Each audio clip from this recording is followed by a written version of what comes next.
¿Qué tal, amigos y amigas? Bienvenidos a Un Hobbit por Temeran. Hoy estamos hablando de filosofía, estamos leyendo El banquete de Platón. Iniciamos la semana pasada y vamos a continuar con la lectura del clásico griego. Estamos para esta lectura, como va a ser habitual, con José. ¿Qué tal, José? Muy buenas, pues nada, encantado de estar por aquí otra vez y deseando darle caña a Platón. Y también está con nosotros Alfonso. ¿Qué tal, Alfonso? ¿Cómo estás? Nada, muchas gracias, Uri, por invitarme a tu programa. Encantado, Cabrones. tío. Sabes que si os invito a José y a ti es porque me encanta estar en vuestra compañía, tanto en tu canal como desde el día que conocí a José, y siempre que hemos coincidido lo disfruto una barbaridad por todo lo que aprendo, y ahora de vosotros dos, o sea que encantado, tío. Muy bien. Pues nada, si os parece, vamos a iniciar con la lectura. Eh, Concluimos el monólogo de Fedro, el diálogo de Fedro, y vamos a ir con Pausanias, ¿no es así? Sí, Muy bien, pues chicos, ¿quién quiere empezar? vale, si quieres le doy yo, que ahora estoy, estoy fresco, no estoy dormido. Adelante. Así concluyó Fedro. Aristodemo pasó en silencio a algunos otros, cuyos discursos había olvidado, y se fijó en Pausanias, que habló de esta manera. Yo no apruebo, oh Fedro, la proposición de alabar a Eros tal como se ha hecho. Esto sería bueno si no hubiese más Eros que uno, pero como no es así, hubiera preferido mejor decir antes cuál es el que debe alabarse. Es lo que me propongo hacer. Por lo pronto diré cuál es el Eros que merece ser alabado, y después lo alabaré, lo más dignamente que me sea posible. Es indudable que no se concibe a Afrodita sin Eros, y si no hubiese más que una Afrodita, no habría más que un Eros. Pero como hay dos Afroditas, necesariamente hay dos Eros. ¿Quién duda de que haya dos Afroditas? La una de más edad, hija de Urano, que no tiene madre, a la que llamaremos la Urania; la otra más joven, hija de Zeus y de Dione, a la que llamaremos la Afrodita popular o Pandemia. Se sigue de aquí que de los dos Eros, que son los ministros de estas dos Afroditas, es preciso llamar al uno celeste y al otro popular. Todos los dioses sin duda son dignos de ser honrados, pero distingamos bien las funciones de estos dos amores. Toda acción en sí misma no es bella ni fea. Lo que hacemos aquí, beber, comer, discurrir, nada de esto es bello en sí, pero puede convertirse en tal mediante la manera como se hace. Es bello si se hace conforme a las reglas de la honestidad y feo si se hace contra estas reglas. Lo mismo sucede con el amor. Todo amor en general no es bello ni laudable, sino es honesto. El amor de la Afrodita popular es popular también, y solo inspira acciones bajas. Es el amor que reina entre el común de las gentes, que aman sin elección, lo mismo las mujeres que los jóvenes, dando preferencia al cuerpo sobre el alma. Cuanto más irracional es, tanto más os persiguen, porque solo aspiran al goce, y con tal que lleguen a conseguirlo les importa muy poco por qué medios. De aquí procede que sienten afección por todo lo que se presenta, bueno o malo, porque su amor es el de la Afrodita más joven, nacida de varón y de hembra, pero no habiendo nacido la Afrodita Urania de hembra, sino tan solo de varón, el amor que la acompaña solo busca a los jóvenes, ligados a una diosa de más edad, y que por consiguiente no tiene la sensualidad fogosa de la juventud. Los inspirados por este amor solo gustan del sexo masculino, naturalmente más fuerte y más inteligente. He aquí las señales mediante las que pueden conocerse los verdaderos servidores de este amor. No buscan los demasiado jóvenes, sino aquellos cuya inteligencia comienza a desenvolverse, es decir, que ya les apunta el bozo. Pero su objeto no es, en mi opinión, sacar provecho de la imprudencia de un amigo demasiado joven y seducirle para abandonarle después, y cantando victoria dirigirse a otro, sino que se unen a ellos en relación con el propósito de no separarse y pasar toda su vida con la persona que aman. Sería verdaderamente de desear que hubiese una ley que prohibiera amar a los demasiado jóvenes para no gastar el tiempo en una cosa tan incierta, porque ¿quién sabe lo que resultará un día de tan tierna juventud? ¿Qué giro tomarán el cuerpo y el espíritu? ¿Y hacia qué punto se dirigirán, si hacia el vicio o hacia la virtud? Los sabios ya se imponen ellos mismos una ley tan justa, pero sería conveniente hacerla observar rigurosamente por los amantes populares de que hablamos, y prohibirles esta clase de compromiso, como se les impide, en cuanto es posible, amar a las mujeres de condición libre. Estos son los que han deshonrado el amor hasta tal punto que han hecho decir que era vergonzoso conceder sus favores a un amante. Su amor intempestivo e injusto por la juventud demasiado tierna es lo único que ha dado lugar a semejante opinión. Siendo así, que nada de lo que se hace según principios de sabiduría y de honestidad puede ser reprendido justamente. Yo creo que paramos un poquito, ¿no? Sí, sí. Mira, lo primero que quiero decir, José, esto es un mini spoiler para Uri, pero no lo va a entender. ¿No te recuerda el primer trozo a Quoth hablando con Shehin? ¿Sabes lo que? Vos hablando con Shehin. Cuando dice, toda acción en sí no es Bueno, bella ni fea. Lo que hacemos aquí, beber, comer, nada de esto es bello en sí, pero puede convertirse en tal medida de la manera como se hace. bueno, claro. Sí. Está hablando cuando dice, esta piedra es bella, pero ¿por qué es bella? No sé qué, es que es el Lethany, tío. Y Uri dice, Bueno, vale, no me rayéis. al final Aquí es hay un que tener en poco lo cuenta también que... que esto es un poco sofista también, esto, ¿sabes? Sí. El bueno es relativo al contexto, ¿no? Depende como tal, depende de las condiciones en las que se haga, tal y cual. Esa relatividad, ese relativismo es muy de la época. Sí, al final esto es un diálogo para acabar definiendo un poquito más qué es el amor, para llegar a un consenso. A mí me parece curioso porque al principio en vuestra edición habla de... Bueno, a mí me sale Venus en vez de Afrodita y a mí en ningún momento me sale escrita la palabra amor, o sea, la palabra eros, todo el rato es amor, de principio a final. Pero bueno, al final el héroe en representación del amor, o sea que eso lo entiende. Sí, pero es curioso, tío, porque al final, en este en concreto tiene más sentido la edición nuestra. Sí, no, y además obviamente no es casual que en unas palabras esté usando eros y en otra use la palabra amor, evidentemente. Pero a mí me ha llamado, yo quería ir por donde dice José, el tema de los sofistas, porque aquí es decir sin decir, lo de no mojarse mucho, ¿no? Que sí, que es bueno o es malo, pero según cómo se coge, según el contexto. Coño, evidentemente, ¿no? Es como lo típico de un cuchillo puede ser un arma para untar mantequilla o puede ser un arma para asesinar, ¿no? Sí, eso es decir, pero no estás diciendo, no te estás mojando, ¿no? Sí, pero Platón ya tiene este estilo mucho en sus diálogos de empezar planteando algo y seguramente vamos a ver cómo...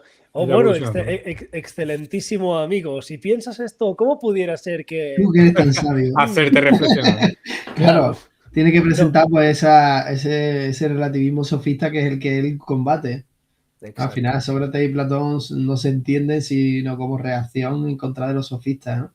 Y del relativismo de su época. Al final es el problema que ellos encuentran, ¿no? Y aquí a mí me ha llamado la atención, por ejemplo, el tema de que proponga que se prohíba, ¿no? tener amantes demasiado jóvenes, ¿sabes? Eso a lo mejor está un poco de actualidad. Una infiltrada por ahí. Por lo que sea. Está un poco de actualidad por lo que sea el tema, ¿no? Pero... Para Vox, Epstein era progre. Para mí es platónico directamente. No, ay, Dios mío. Hoy me he enterado, se nos va siempre la política, pero me da igual. Claro, que hoy estaba hablando con Alicia y me ha dicho nombres que han salido en la lista españoles y yo he flipado. Digo, una bióloga famosa, yo he flipado con que una bióloga famosa haya salido. Todo el mundo. Haya salido todo el mundo. Pero que, se llama hablando de filosofía, ha salido Chomsky, tío. El cabrón de Chomsky ha volado en ese puto avión, tío. ¿Qué dice Chomsky? ¿Qué hace? Es que Chomsky, ¿sabes? Es que cualquier otro a lo mejor te lo puede esperar, pero de él, tío. Que jugando el doble juego, ¿no? Al final. Ferviente anticomunista, Chomsky, ¿eh? ¿Eh?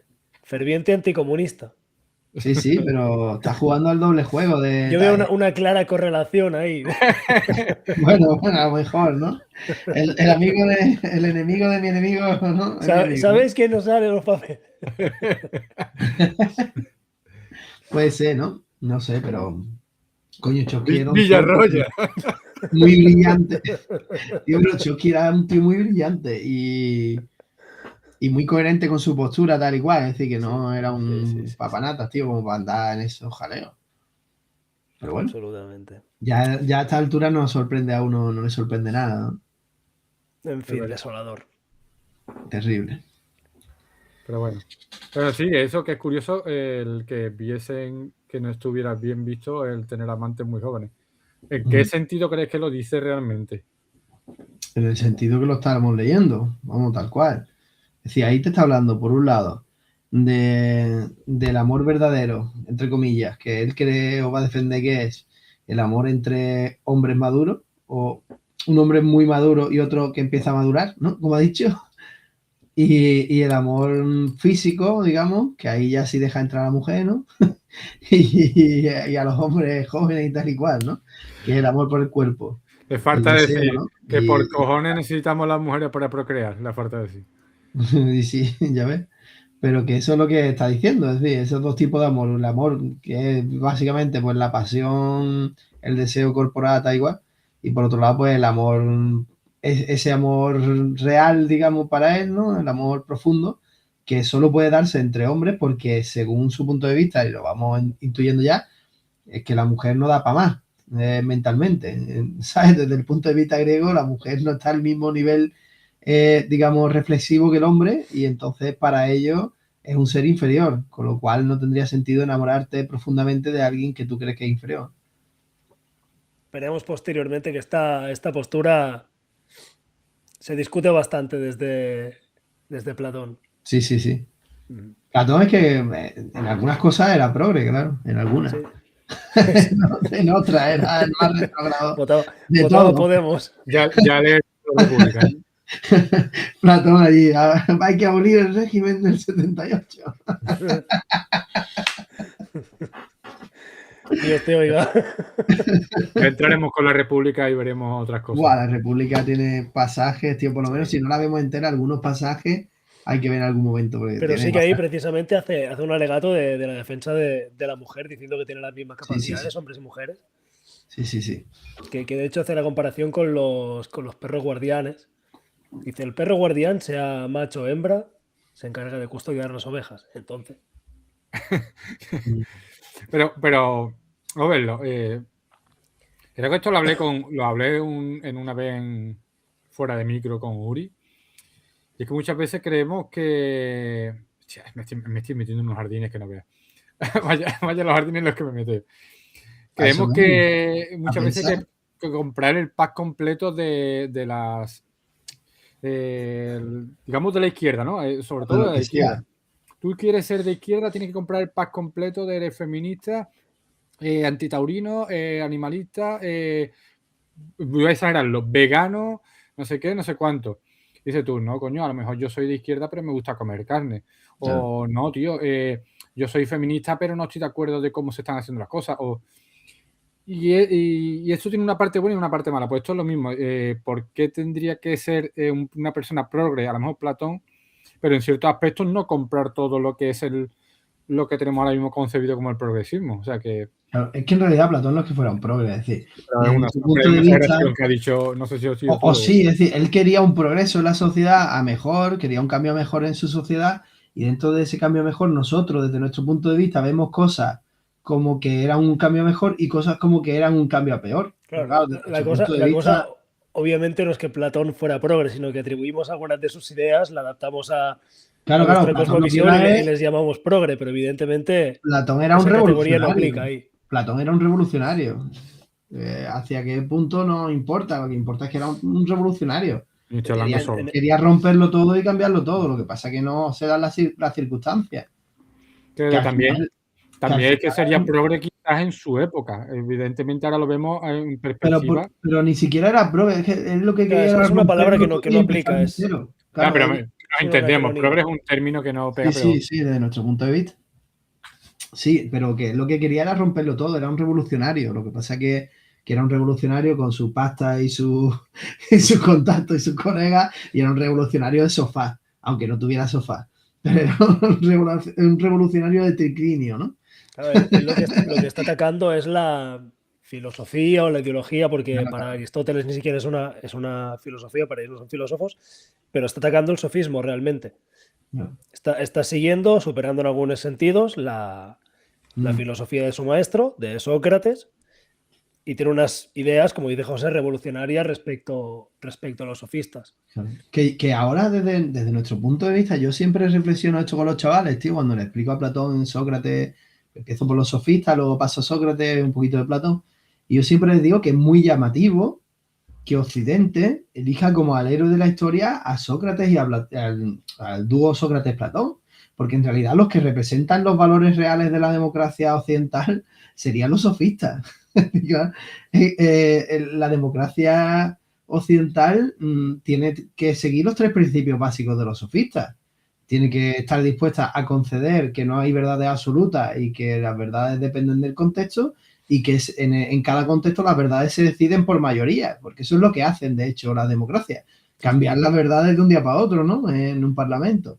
Con lo cual, absolutamente, en realidad, las bases ideológicas y filosóficas de la democracia son los sofistas. No tiene sentido que la sofística la denostemos desde nuestra historia occidental y elijamos a Sócrates. No es que no tenga sentido, tiene sentido, pero de cara al público no lo tiene. Es decir, tiene sentido que en privado, como en realidad eso no se lleva a cabo, en realidad esto es pues, una especie de oligarquía tal y cual, pues tiene sentido que se acerquen más a Sócrates, pero en privado. En público debieran defender a los sofistas, claro. Sí, absolutamente. O sea, a nivel ideológico conecta absolutamente la posmodernidad con el sofismo, Claro. evidentemente. Si es que al final ese es el problema que está viendo Platón y que están viendo Sócrates. Es una negación de la verdad absoluta, de la verdad en un sentido platónico, aristotélico, de un ejercicio de la mayéutica, de la dialéctica, hasta llegar a un concepto universal. Exacto. Claro. Y al final la crítica que ellos hacen a su situación de ese momento es a la democracia ateniense, porque es una democracia que, incluso siendo democracia directa y siendo muy distinta a la que tenemos ahora, al final padece los mismos defectos que cualquier democracia, ¿no?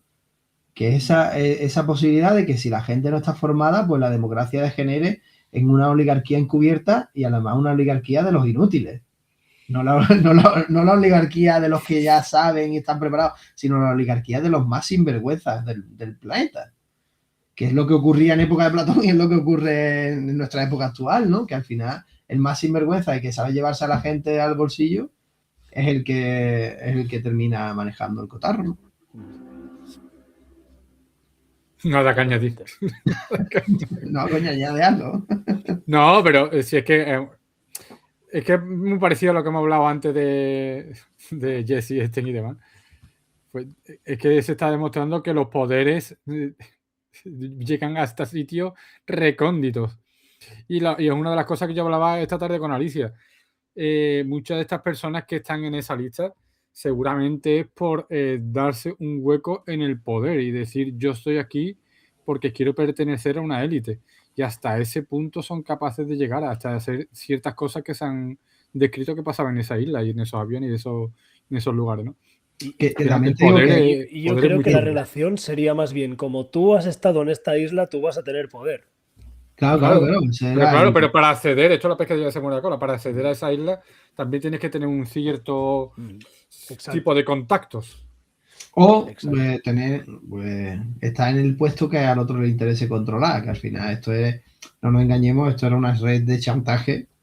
Básicamente. Y entonces, si tú estabas en el puesto que yo necesito controlar esta semana, pues vente para acá, que te invito. O trayéndolo a lo que nos atañe en la lectura. Sócrates te invita a una comida, de repente Sócrates no está en la comida y te presentas tú allí en un banquete. ¿Cómo coño he llegado yo a este banquete? ¿Y Sócrates dónde está? ¿No? Sócrates no está ni se le espera. No está ni se le espera. Está pensando por ahí. Bueno, vamos a seguir, ¿no? ¿Quién le da? Vamos allá. Voy yo mismo, si queréis. Venga. Vale. No es difícil comprender las leyes que arreglan el amor en otros países, porque son precisas y sencillas. Solo las costumbres de Atenas y de la Cebedonia necesitan explicación. En la Ilíades, por ejemplo, en la Beocia, un segundito que me acerco por aquí, que no lo tengo en físico el libro, y en la Beocia, donde se cultiva poco el arte de la palabra, se dice sencillamente que es bueno conceder sus amores a quien los ama. Y nadie encuentra malo esto, sea joven o viejo. Es preciso creer que en estos países está autorizado sí el amor para llenar las dificultades y para hacerse amar sin necesidad de recurrir a los artificios del lenguaje que desconoce aquella gente. Pero en la Jonia y en todos los países sometidos a la dominación de los bárbaros se tiene este comercio por infame. Se proscriben igualmente allí la filosofía y la gimnasia, Y es porque los tiranos no gustan ver que entre sus súbditos se formen grandes corazones o amistades y relaciones vigorosas, que es lo que el amor sabe crear muy bien. Los tiranos de Atenas hicieron en otro tiempo la experiencia. La pasión de Aristogitón y la fidelidad de Harmodio trastornaron su dominación. Es claro que en estos estados donde es vergonzoso conceder sus amores a quien nos ama, esta severidad nace de la inquietud de los que la han establecido, de la tiranía de los gobernantes y de la cobardía de los gobernados, y que en los países donde simplemente se dice que es bueno conceder sus favores a quien nos ama, esta indulgencia es una prueba de grosería. Todo esto está más sabiamente ordenado entre nosotros, pero como ya dije, no es fácil comprender a nuestros principios ni este concepto. Por una parte se dice que es mejor amar a la vista de todo el mundo que amar en secreto, y que es preciso amar con preferencia a lo más generosa y más virtuosos, aunque sean menos bellos que los demás. Es sorprendente cómo se interesa todo el mundo por el triunfo del hombre que ama. Se le anima, lo cual no se haría si el amar no se tuviese por cosa buena. Se le aprecia cuando ha triunfado su amor y se le desprecia cuando no ha triunfado. La costumbre permite al amante emplear medios maravillosos para llegar a su objeto. Y no hay ni uno solo de esos medios que no le haga perder la estimación de los sabios, si se sirve de él para otra cosa que no sea para hacerse amar. Porque si un hombre con el objeto de enriquecerse o tener un empleo, o de crearse cualquier otra posición de este género, se atreviera a tener por alguno la menor de las complacencias, que quien tiene un amante para con la persona que ama, si emplease las súplicas, si se valiese de las lágrimas y los ruegos, si hiciese juramentos, si durmiese en el umbral de su puerta, si se rebajase bajezas que un esclavo se avergonzaría practicar, ninguno de sus enemigos o de sus amigos dejaría de impedir que se envileciera hasta ese punto. Los unos le echarían en cara que se conducía como un adulador y como un esclavo. Los otros se ruborizarían y se esforzarían por corregirlo. Sin embargo, todo esto sienta maravillosamente a un hombre que ama. No solo se admiten estas bajezas sin tenerlas por deshonrosas, sino que se mira como un hombre que cumple muy bien con su deber. Y lo más extraño es que se quiere que los amantes sean los únicos perjurios que los dioses dejan de castigar. Porque se dice que los juramentos no obligan en asuntos de amor. Tan cierto es que en nuestras costumbres los hombres y los dioses se lo permiten a un amante. No hay en esta materia nadie, que no esté persuadido de que es muy laudable que en esta ciudad amar y recíprocamente hacer lo mismo con los que nos aman. Por otra parte, si se considera con qué cuidado un padre pone un pedagogo cerca de sus hijos para que los vigile, y que el principal deber de este es impedir que hablen a los que aman, que sus camaradas mismos, si les ven sostener tales relaciones, se hostigan, y si se molestan con burlas, que los de más edad no se oponen a tales burlas, ni reprenden a los que las usan. Al ver este cuadro, ¿no se creerá que estamos en un país donde es una vergüenza el mantener semejantes relaciones? He aquí por qué es preciso explicar esta contradicción. Vale, ¿os parece mirarlo por aquí? Vale. Pues me está doliendo la vista una barbaridad. Le damos nosotros si quiere, que lo tenemos en papel. Aquí, básicamente, lo que nos está diciendo súper interesante, ¿no? Es cualquier cosa justificada si está hecha por amor. Básicamente nos está diciendo esto. Pero me gusta la frase que dice: lo más extraño es que se quiere que los amantes sean los únicos perjuros que los dioses dejen de castigar. Me encanta esa frase, tío. Porque los juramentos ahí no aplican, ¿no? Sí, me encanta. Es buena esa. Hay frases muy buenas, ¿eh? Hay frases brutales que si te pones a mirarlo uno por uno, coño, la parte esta de la súplica, dormir en el portal, no sé qué, tío, es brutal. Es decir, claro, hace cualquier cosa por amor. Tú lo ves eso debe ser una película tal y cual, y puedes decir, guau, es que estás súper enamorado o lo que sea, no sé qué, ¿no?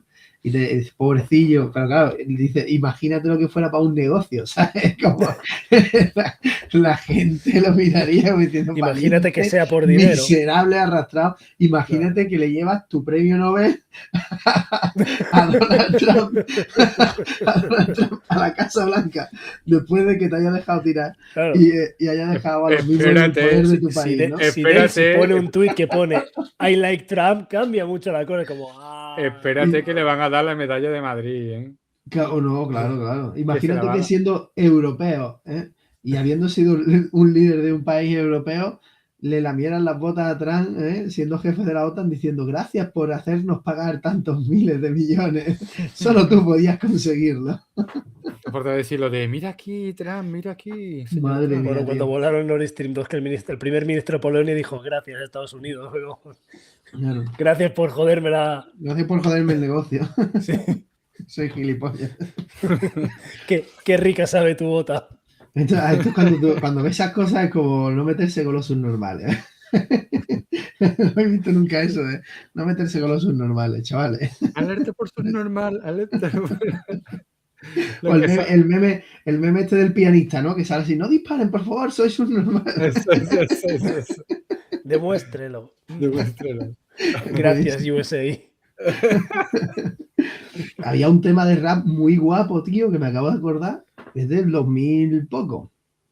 Que era, se llamaba Gracias, era de DJ McKay y no sé quién más, y era dando las gracias a los Estados Unidos de manera irónica, ¿no? Y estaba muy guapo, tío. A ver si un día lo busco y os lo paso. Está muy chulo.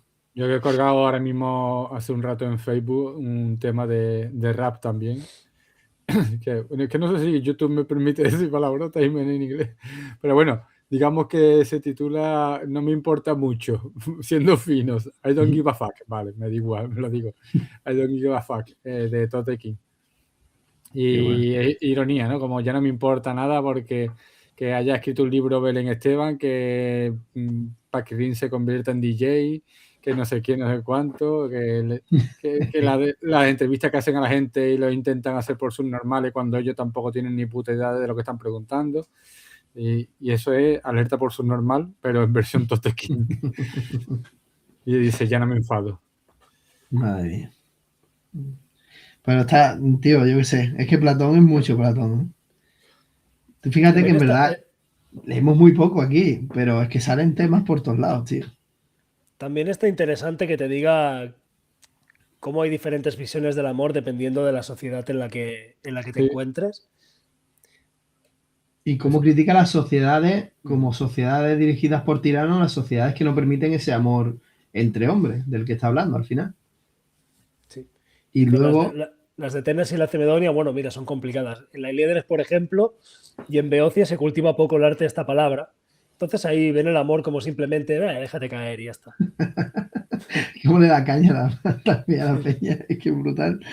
Y luego aquí me parece muy guay, ahí ya llegando al final de lo que hemos leído, la última parte que hemos leído, que está hablando de cómo, bueno, mientras hay una contradicción intrínseca a la sociedad, ¿no? Que ven con buenos ojos ese amor entre colegas, tal y cual, ¿no?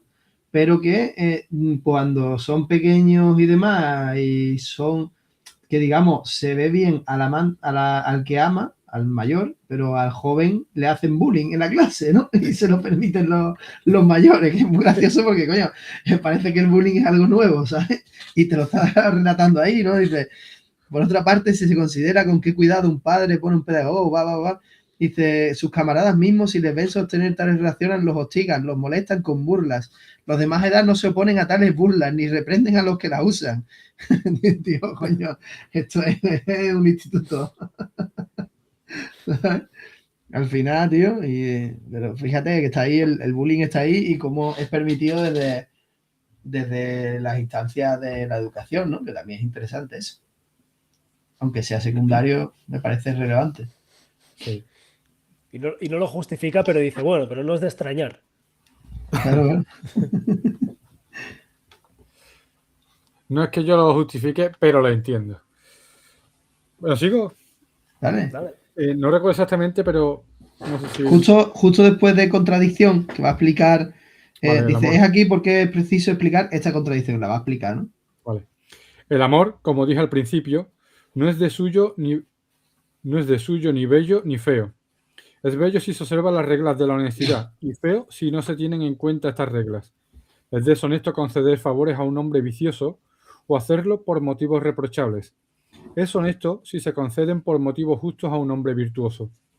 Llamo hombre vicioso al amante vulgar que ama el cuerpo más que al alma, porque su amor no puede tener duración, puesto que ama una cosa que no dura. Tan pronto como la flor de la belleza de lo que amaba ha pasado, vuela a otra parte, sin acordarse de sus palabras ni de sus promesas. Pero el amante de un alma bella pertenece fiel toda la vida, porque lo que ama es durable. Así pues, la costumbre vigente entre nosotros quiere que uno se mire bien antes de comprometerse, que se entregue los unos a los unos y huya de los otros. Anima a ligarse a aquellos y huir de estos, porque discierne y juzga de qué especie es así el que ama como el que es amado. Por esto se mira como vergonzoso el entregarse ligeramente y se exige la prueba del tiempo, que es el que hace conocer mejor todas las cosas. Está bien, y también se considera vergonzoso entregarse a un hombre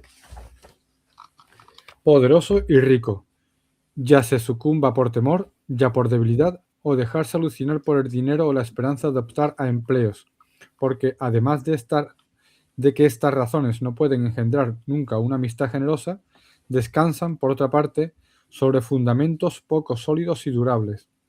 Solo resta un motivo, por el que en nuestras costumbres se puede decentemente favorecer a un amante, porque así como la servidumbre voluntaria de un amante para con el amado no se tiene por adulación, ni se puede echársele en cara tal cosa, en igual forma hay otra especie de servidumbre voluntaria que no puede nunca ser reprendida, y es aquella en la que el hombre se compromete en vista de la virtud.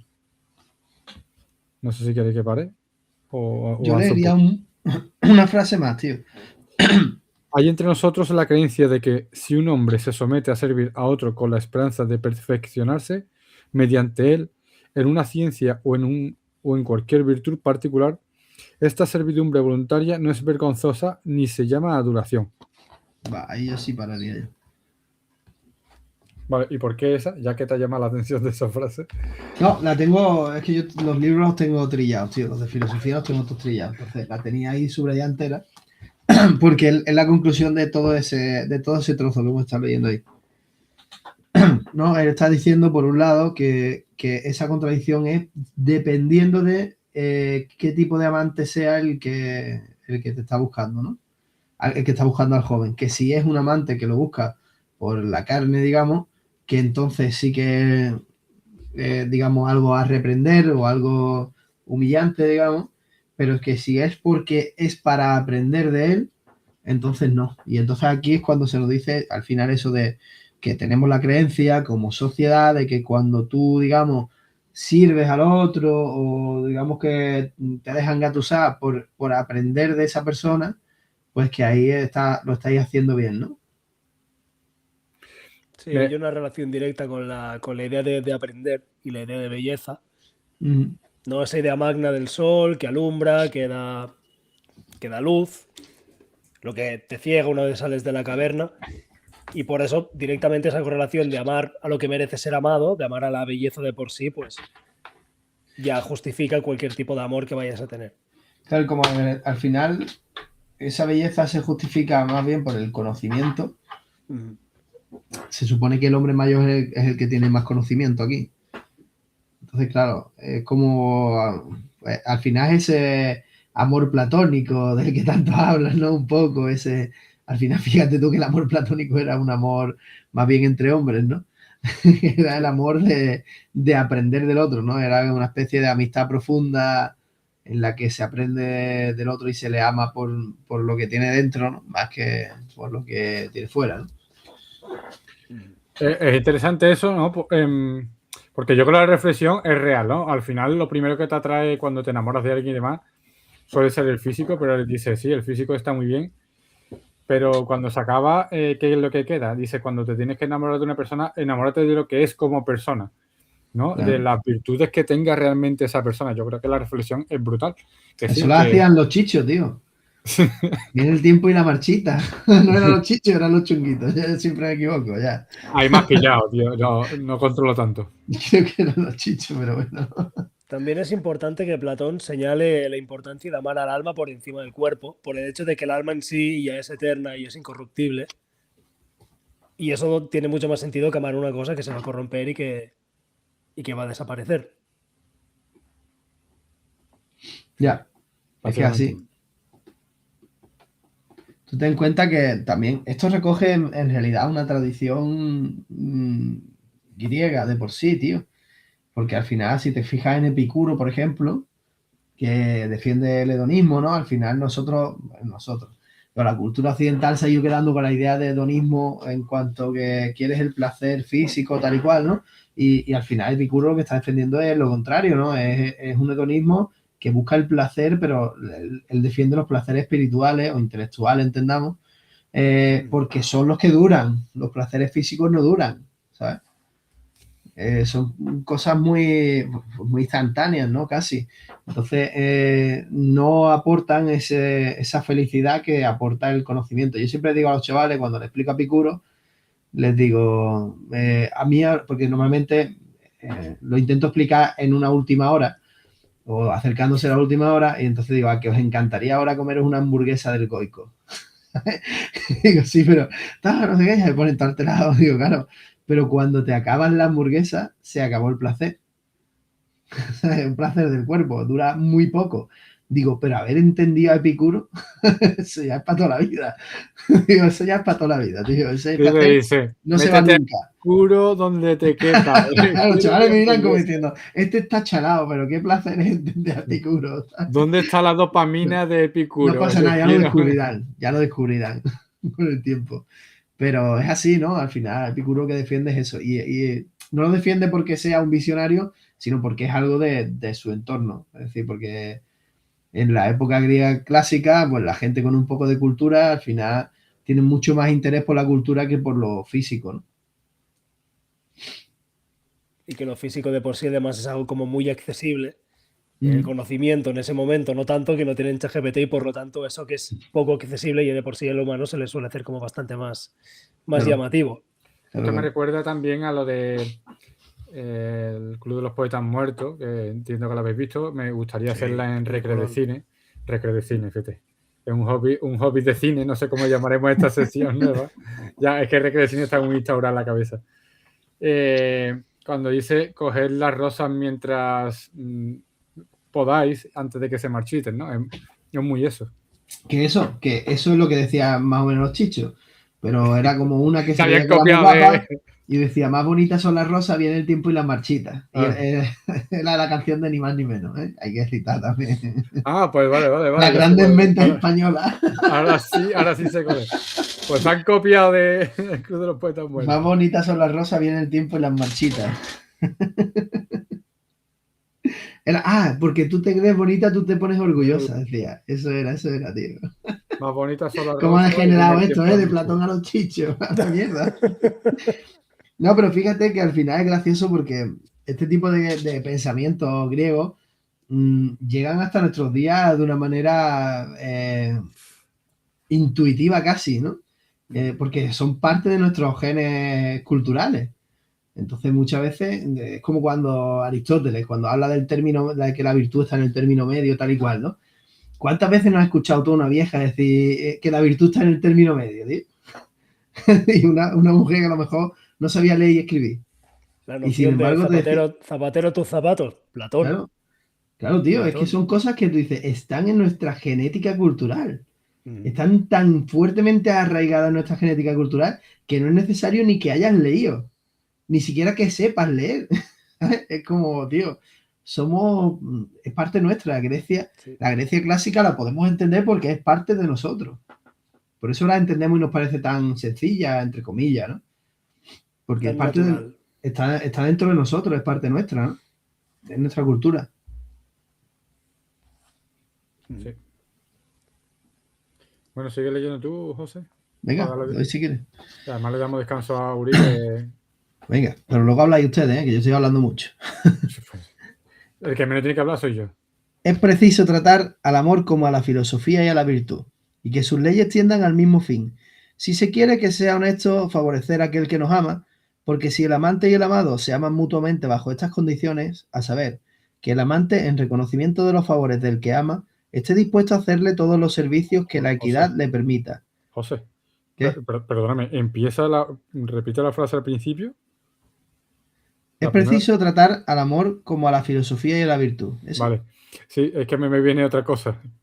Vale. Es preciso tratar a la pederastia como a la filosofía y a la virtud. Es que de eso están hablando. ¿Cómo? Claro, es que digo, no me cuadra lo que has dicho tú con lo mío y Claro, no tú lo sé. llamas pederastia, Jeffrey Epstein lo llama amor. Siempre me dice un domingo por la tarde. Poner No, un porque al final pitido, están poner hablando un pitido del cuando amor con los editéis. jóvenes. En realidad, no se entiende que no son tan jóvenes como para hablar de eso, pero estos son jóvenes. Son jóvenes. Sí. Entonces sí, andan por ahí. Pero dice, es preciso tratar al amor como a la filosofía y a la virtud, y que sus leyes tiendan al mismo fin. Si se quiere que sea honesto, favorecer a aquel que nos ama.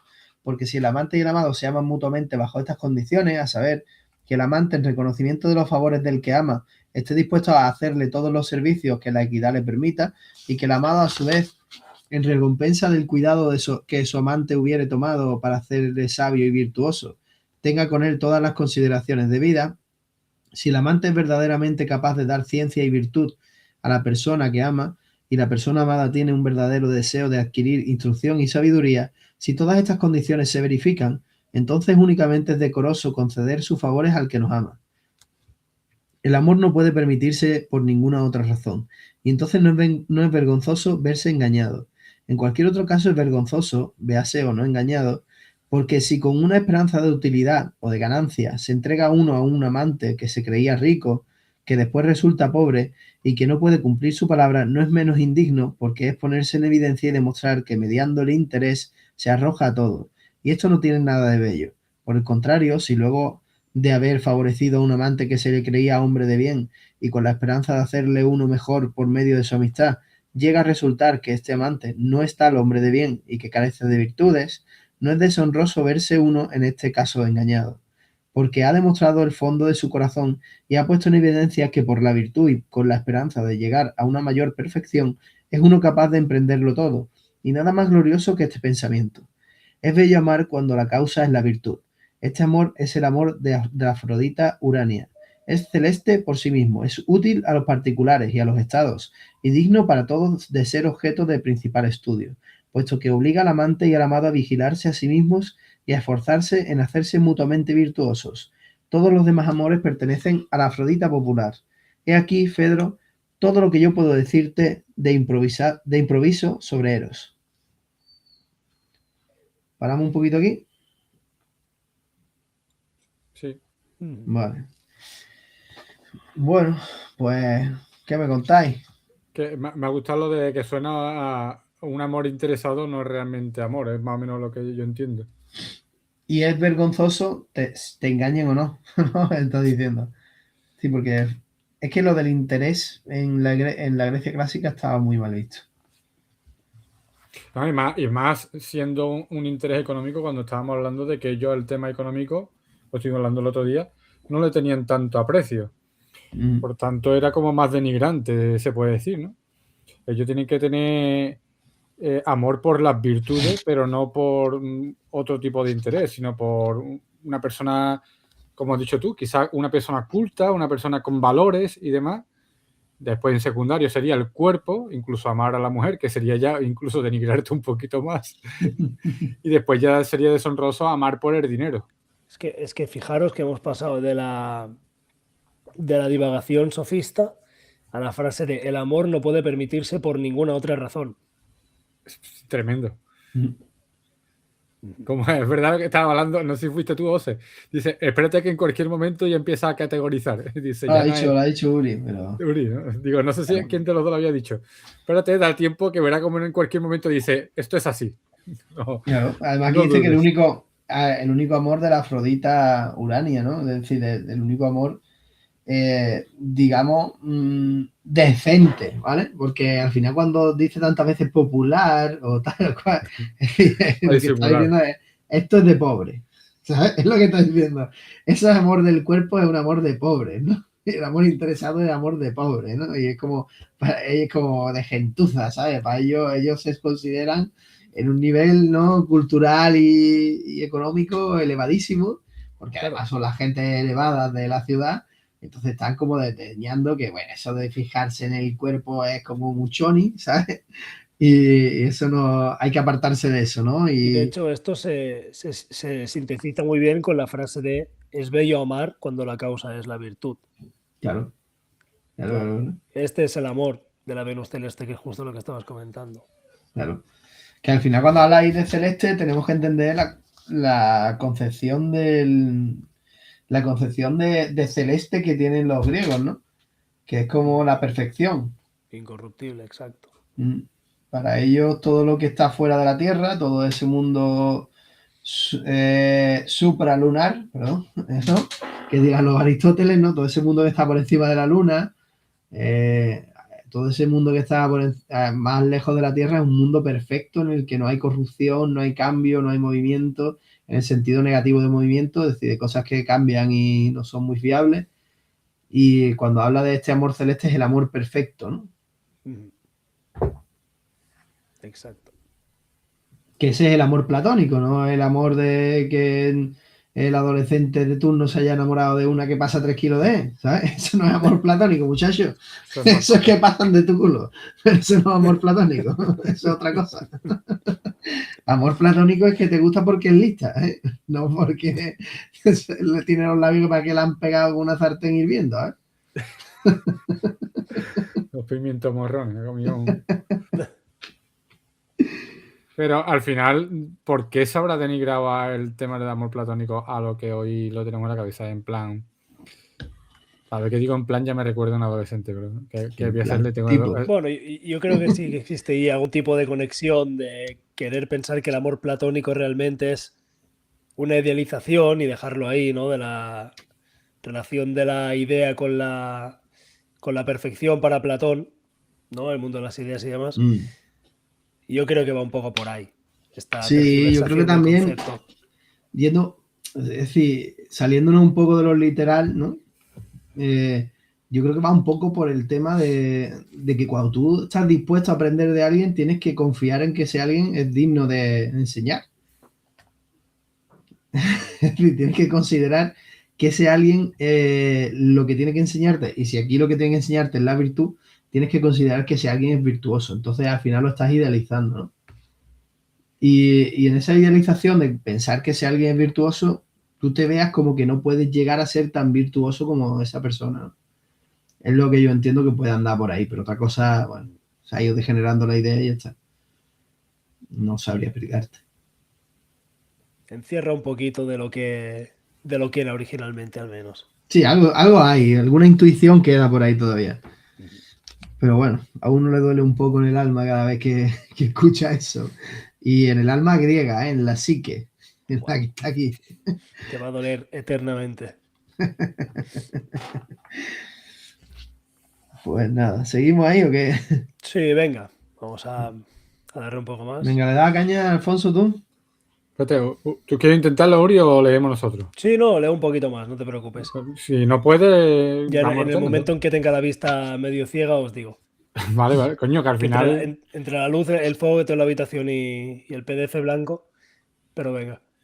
Habiendo hecho Pausinias aquí una pausa, y aquí un juego de palabras que vuestros sofistas enseñan, correspondía a Aristófanes hablar, pero no pudo verificarlo por un hipo que se le sobrevino, porque recordemos que aquí estaban borrachos nuestros amigos. No olvidemos. No sé si por haber y que habían dicho que no iban a estar borrachos. Pero... es verdad, es verdad. No sé porque si ya venían de resaca, dijeron, esta noche, hoy no, por favor. Pues hay uno que no puede ni hablar. Y se hace el inocente diciendo, no sé si por haber comido demasiado o por otra razón. Vete a saber cuál sería. Hablemos del mineralismo. Hablemos del mineralismo. Entonces, me perdí. Perdona, tío. O por otra razón. Se dirigió al médico Erixímaco, que por cierto no creo que sea casual que esté el médico sabiendo que le hace un bien al cuerpo, ¿no? Que también se puede entender un poco como amor. Que estaba sentado junto a él y le dijo: es preciso, Erixímaco, que o me libres de este hipo o hables en mi lugar hasta que haya cesado. Pues o me curas, tú que eres médico, o habla por mí. Haré lo uno y lo otro, respondió Erixímaco, porque voy a hablar en tu lugar, y tú hablarás en el mío, cuando tu incomodidad haya pasado. Pasará bien pronto, si mientras yo hable retienes la respiración por algún tiempo, y si no pasa, tendrás que hacer gárgaras con agua. Si el tipo es demasiado violento, coge cualquier cosa y hazte cosquillas en la nariz. A esto se seguirá el estornudo. Si lo repites 1 o 2 veces, el hipo cesará infaliblemente, por violento que sea.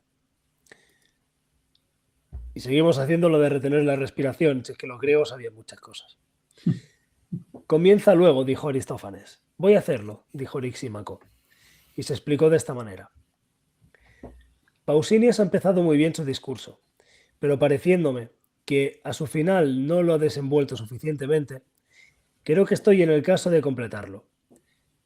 Apruebo la distinción que ha hecho de los dos amores, pero creo haber descubierto por mi arte la medicina, que el amor no reside solo en el alma de los hombres, donde tiene por objeto la belleza, sino que hay otros objetos y otras 1000 cosas que se encuentran, en los cuerpos de todos los animales, en las producciones de la tierra, en una palabra, en todos los seres, y que la grandeza y las maravillas del Dios brillan por entero, lo mismo en las cosas divinas que en las cosas humanas.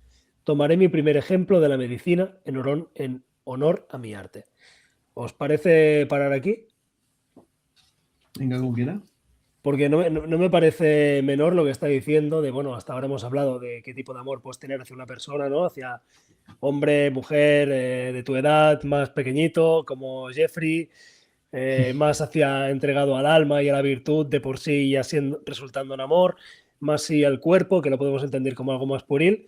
Y aquí lo que está diciendo Erisímaco, el médico, es decir, bueno, pero yo también puedo amar, por ejemplo, mi disciplina. Y podría amar a los dioses, y podría amar a esta piedra, y podría amar a 1000 y una cosas. Y no solo yo podría, sino que los animales podrían amarse también. Exacto. Podrían amar, ¿no? Sí, interesante, ¿no? Ahí están los de Pacma ahora. Venga, empieza el directo. Dale a grabar, dale a grabar. Yo creo que es muy interesante, tío, ¿no? ¿Qué pensáis vosotros? Me llama la atención de que está hablando de que el amor con la mujer como que no es un amor como de segunda, por así decirlo, y demás, pero ahora se dedica también a hablar del amor a los animales, ¿no?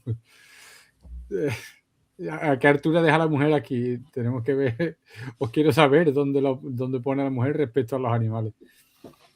Pues si te va Aristóteles te cagas. Después. Si te va Aristóteles. Bueno, yo sé que, o sea, no sé la relación que tenían los griegos con los animales y demás, ¿no? Pero sí es verdad que hay un pasaje muy famoso de la Odisea en el que cuando vuelve Telémaco no, cuando viene Odiseo, el otro nombre de Odiseo no recuerdo cómo se llama. Telémaco era el hijo.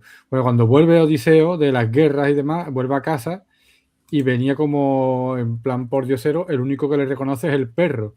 Entonces ahí se ve que la relación de ellos con los animales, Ulises y Odiseo, la relación que tienen con los animales es muy cercana. Yo no conozco mucho, pero ese pasaje en concreto sí lo conozco. Pero no sé hasta qué altura él ponía al perro. Entiendo que si el perro le tenía mucho cariño al dueño, el dueño le trataría bien al perro. Si no, directamente iba a morderle el tobillo. Pero es interesante, ¿no? Esa relación de cariño, que no quiero saber a qué altura pone Platón. Él me está diciendo que Aristóteles no quiera saberlo, pero Platón a qué altura pone la mujer respecto a los animales. Platón, fíjate, Platón la pone al mismo nivel que el hombre, ¿no? Y entre los pocos en Grecia que haría eso. Sin embargo, pero sí que está interesante que Platón, al final de la República, en el mito de explica que sí que puede existir reencarnación de hombre en animal. O sea, que el alma puede pasar de un hombre a un animal. Que también, claro, si no me equivoco, y aquí no conozco demasiado, pero conecta también bastante con las concepciones budistas. Sí, pero yo pondría un pero. Y es que al final es un mito. Es decir, que Platón lo que está haciendo ahí es un ejemplo, tío. Entonces, bueno, ¿hasta qué punto Platón pensaba eso o hasta qué punto es un ejemplo que utiliza para explicar lo que él quiere transmitir, ¿no? Pues no sé, tío. ¿sabes? Ahí tengo yo mis dudas serias. Pero sí, él lo dice. Vamos, lo tenemos ahí en la obra. Yo no creo que estuviera tan por creer que eso era así tal cual, pero tampoco me extrañaría demasiado. Simplemente creo que lo utiliza más como ejemplo que como otra cosa, pero que es posible, claro. teniendo en cuenta que las verdaderas, lo que él creía la verdad, no lo va a transmitir en su escrito, porque nos deja claro que la verdad profunda no se transmite en ese rollo más pitagórico, ¿no? Que tiene Platón algunas veces, ¿no? De secta oscurantista, ¿no? Que no quiere transmitir el conocimiento tal y cual, y que al final esto es un acercamiento a la masa, ¿no? Por eso escribe, ¿no? Para acercar un pequeño conocimiento a la masa, con ejemplos sencillos y tal, que son esos mitos. Pues no sé, tío, ahí me surgen dudas, la verdad. Ahí tengo bastantes dudas. Con el tema de la reencarnación en Platón tengo yo mis serias dudas. Pero es muy posible que lo creyera. Como tal, es reencarnación y de hecho Platón habla de la noción de reminiscencia, de que el alma tiene capacidad de recordar los conocimientos de vidas pasadas. No es Sí. tanto un aprender, sino un recordar. Sí, pero ahí vuelvo a lo mismo. Es decir, yo, desde mi punto de vista individual, que evidentemente lo que está escrito, pero desde mi punto de vista individual me parece, o me huele un poco, a otra vez es un ejemplo, ¿cómo les digo yo a esta gente que la verdad la llevan dentro, ¿no? Y que solo tienen que trabajar en sí mismo, ¿no? Ese conócete a ti mismo de Sócrates. Sí, ¿Cómo les digo yo a esta gente, más cómo les explico yo a alegórico. esta gente que se autoconozcan a ellos mismos y que encuentren las verdades por ellos mismos dentro de sí? Pues les Sí, voy a también decir que es pudiera porque la parecer, tienen dentro, porque han vivido una vida anterior en la que lo han conocido tal igual, en el mundo de las ideas, y han sido castigados y no sé qué, ¿no? No sé. sí, también, sí, te está hablando un poco de la capacidad intrínseca del humano de conocer las cosas, de que las cosas son cognoscibles precisamente. Sí, puede ser un lenguaje, bueno, de hecho es un lenguaje mitológico, evidentemente. Sí. Hasta Y la ahí, ya te digo, ahí literalidad, no podemos, es algo que hemos perdido, ya no podemos saberlo. Él quiso que fuera así, claro, que no supiéramos exactamente sí, cómo pensaba. sí que es lógico en un sentido biográfico entender que tiene mucha influencia pitagórica, pero hasta eso tampoco probaría de por sí el hecho de que es lo que nos quiere decir. Ya. Sí que es verdad que él, creo que era en el Teeteto, que, que hace esa reflexión sobre escribir, ¿no? Sobre transmitir las cosas a través de la escritura, tal y cual, la imperfección de la escritura y demás. Ahí empieza a aparecer un poco ese tema, ¿no? De, bueno, la verdad no va a aparecer como tal en la escritura, pero tal y cual. Entonces da esa imagen de, bueno, este tío nos está diciendo prácticamente que lo que nos está escribiendo es para llegar a unas cosas básicas a todo el mundo, pero que no nos va a contar lo que piensa de verdad y lo que sabe de verdad, ¿no? Y porque, claro, Y claro, y quien escribe sí es el mismo que te está diciendo que lo comenta en la República en un pasaje del tratamiento político que se tiene que hacer del mito claro, para determinar la conciencia de la gente que habita en claro, esa claro. polis ideal. Entonces él está haciendo eso, ¿no? Está O sea, educando a las masas, ¿no? Con esa escritura que ahora de repente aparece y puede llegar a todas partes del mundo, ¿no? Y lo que está haciendo es eso, es intentar educar a las masas. ¿Cómo? Pues a través del mito, pero un mito que lleve detrás las ideas que yo quiero. y un ¿Sabes? mito Entonces que ahí te lleva a pensar, hay evidentemente, la que duda de sí, decir tú, bueno, ¿esto es su pensamiento o esto es un ejemplo que utiliza para que puede transmitirme? tener una función meramente instrumental. Claro, claro, claro. El hecho de si establecemos que tenemos alma y la purificamos a través del acto de la filosofía y, claro, Mm. Entonces yo ahí tengo muchas dudas, la verdad. Y yo creo vamos, que no me avergüenza, que me da igual, que no lo tengo claro. Entonces, no tengo claro el pensamiento de Platón, entre otras cosas porque él mismo lo provoca, que no lo tengamos, que no nos fiemos mucho. Pero, bueno, aún así es muy rico, un pensamiento muy rico.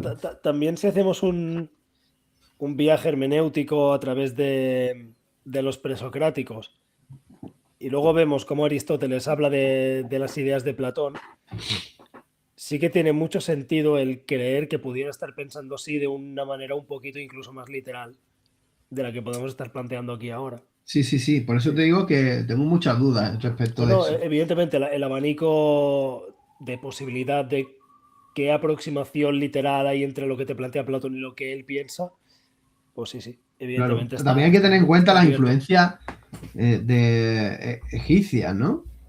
Porque nosotros a veces cuando pensamos en el mundo antiguo parece que unas naciones estaban alejadísimas de otras y no se conocían y no tenían nada que ver.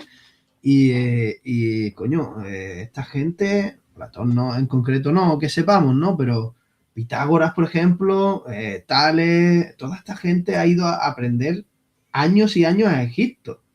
A lo mejor se han pegado 5, 10, 15 años en Egipto aprendiendo. Aristóteles, no sé si fue Aristóteles el que tú me dijiste que era profesor Aristóteles estuvo en Alejandría, pero claro, entendemos que ya era un Egipto, digamos, moderno. No sé cómo decirlo, ¿no? Con influencia griega, ¿no?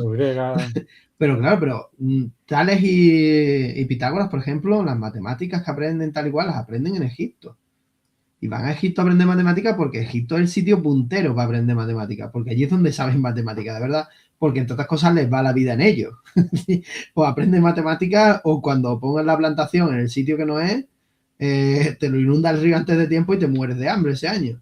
Con lo cual no te quedan más cojones que tener unas matemáticas avanzadísimas, increíbles. Es más, se ha demostrado ya que los teoremas que conocemos, el teorema de Tales, el de Pitágoras, no son suyos, que ya estaban en textos egipcios anteriores, ¿no? Exacto. Entonces esta gente lo que hace es aprender a ir a Egipto a aprender. Y cuando traen eso aquí, en realidad no solo traen los conocimientos, digamos, entre comillas, científicos o asépticos, tal, sino que tenemos que entender que se traen también parte de la mística, ¿no? Y en Grecia empiezan a surgir sectas que tienen ese rollo pues más cercano al orientalismo, ¿no? Y ahí la transmigración de las almas, tal, la eternidad o la vida eterna, tal, igual, tiene mucho, ¿no? La reencarnación, ¿no? Todo eso está ahí se vive real, como algo real. Y eso lo traen la secta, el pitagorismo lo trae en parte, ¿no?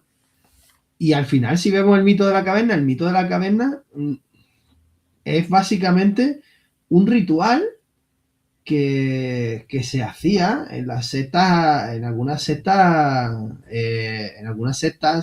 digamos, cercanas a ese pensamiento egipcio, y entre ellos se entiende que es un ritual que se hacía en la secta pitagórica, ¿no? Que era pues eso, que te drogaban, te metían en un sarcófago, en un sótano oscuro, ¿vale? Y cuando pasaban unas horas te abrían el sarcófago y tú ibas saliendo de ese sótano oscuro al exterior, ¿no? Entonces pasabas por toda esa subida, ¿no? Que te cuesta porque llevas un montón de horas paralizado el cuerpo. Entonces mover el cuerpo cuesta mucho trabajo. Has estado oscura, has estado pues pensando miles de cosas porque tu conciencia está alterada. Y de repente sales a la luz, que te ciega, que tal, igual, ¿no? Es como ese rito de paso, ¿no? Hacia la verdad o hacia el conocimiento. Y todas estas cosas son cosas muy cercanas al escepticismo, ¿no? Y esas teorías sobre el alma, tal y cual, pues las tendría Platón como reales. Pues es posible, tío. Entonces ahí me surgen las dudas. No sé qué decir.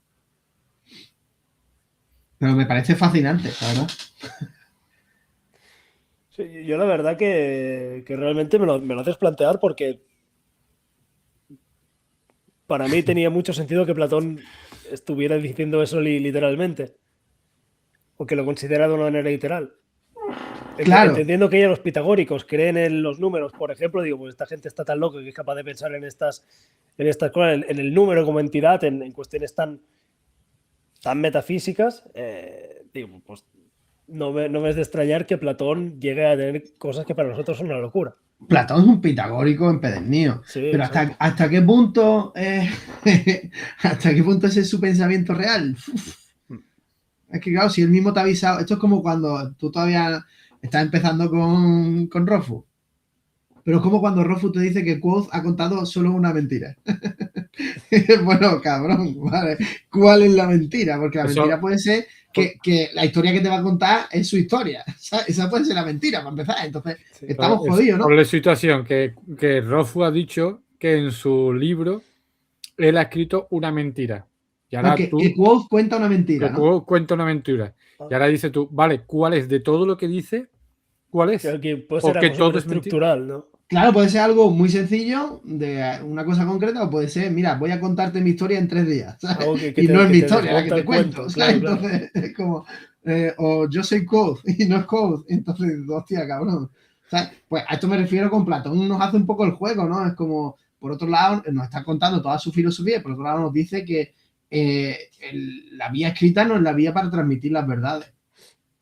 Y que es una vía pues para pues eso, pues para transmitir un conocimiento de aquella manera, tal y cual, y que las verdades profundas hay que ocultarlas y solo transmitirlas al grupo de allegados de manera oral, tal y cual. Entonces, bueno, tío, ¿ahora hasta qué punto? O sea, no sé, yo siempre tenía esa rayadera con Platón, que tampoco, o sea, que no me parece que le reste nada al pensamiento de Platón, me parece que si acaso le suma, ¿no? Pero no sé. Hostia, da para pensar, ¿eh? Aquí, Una mira, Uri rayadera. tiene cara de rayado y yo estoy súper rayado. Tío, Yo mierda, también. me han mandado a estudiar en un tío que no pensaba lo que decía, que piensan, me cago en Pues no lo sabemos, a lo mejor sí, esa es la gracia, ¿no? Que no sabemos. Esa es la No, pero gracia, ¿no? evidentemente la parte interesante es entender cómo la hermenéutica que hacemos de los libros que deja escritos, cómo nos llega a nuestro tiempo. Claro, brutal. Y Y evidentemente hay con una Aristóteles, y academización de Platón. ya con Aristóteles es para echarse las manos a la cabeza. Exacto, y al final la interpretación que hacemos, la interpretación académica, es un consenso al que se ha llegado también, Claro, claro, claro. a través de otros Por eso a mí me filósofos, gusta la sujetos a idea. equivocación, como todo el mundo. Claro, a mí me gustaba la idea de acercarnos al libro así, pues, ¿sabes? Acercarnos a los textos, pues acercándonos como pues, de manera amateur, ¿no? Porque tampoco podemos hacer aquí, yo no sé, no somos ningunos expertos, yo tampoco, ¿no? Ni mucho menos. Yo me he Pues sacado mira, una carrera en 5 años que se la puede haber sacado también cualquier colgado. Es decir, es más, se la han sacado al lado mía. Gente que tú lo ves y dices, bueno, pues esta gente, ¿sabes? Se la ha sacado gente increíble que yo admiro porque son unos verdaderos cocos y tienen unas cabezas brutales. Se la han sacado en el pupitre al lado mía y en el otro pupitre al lado mía estaba un descerebrado. Pero con todas las letras ahí en mayúsculas. Entonces, bueno, pues eso no te convierte en nada.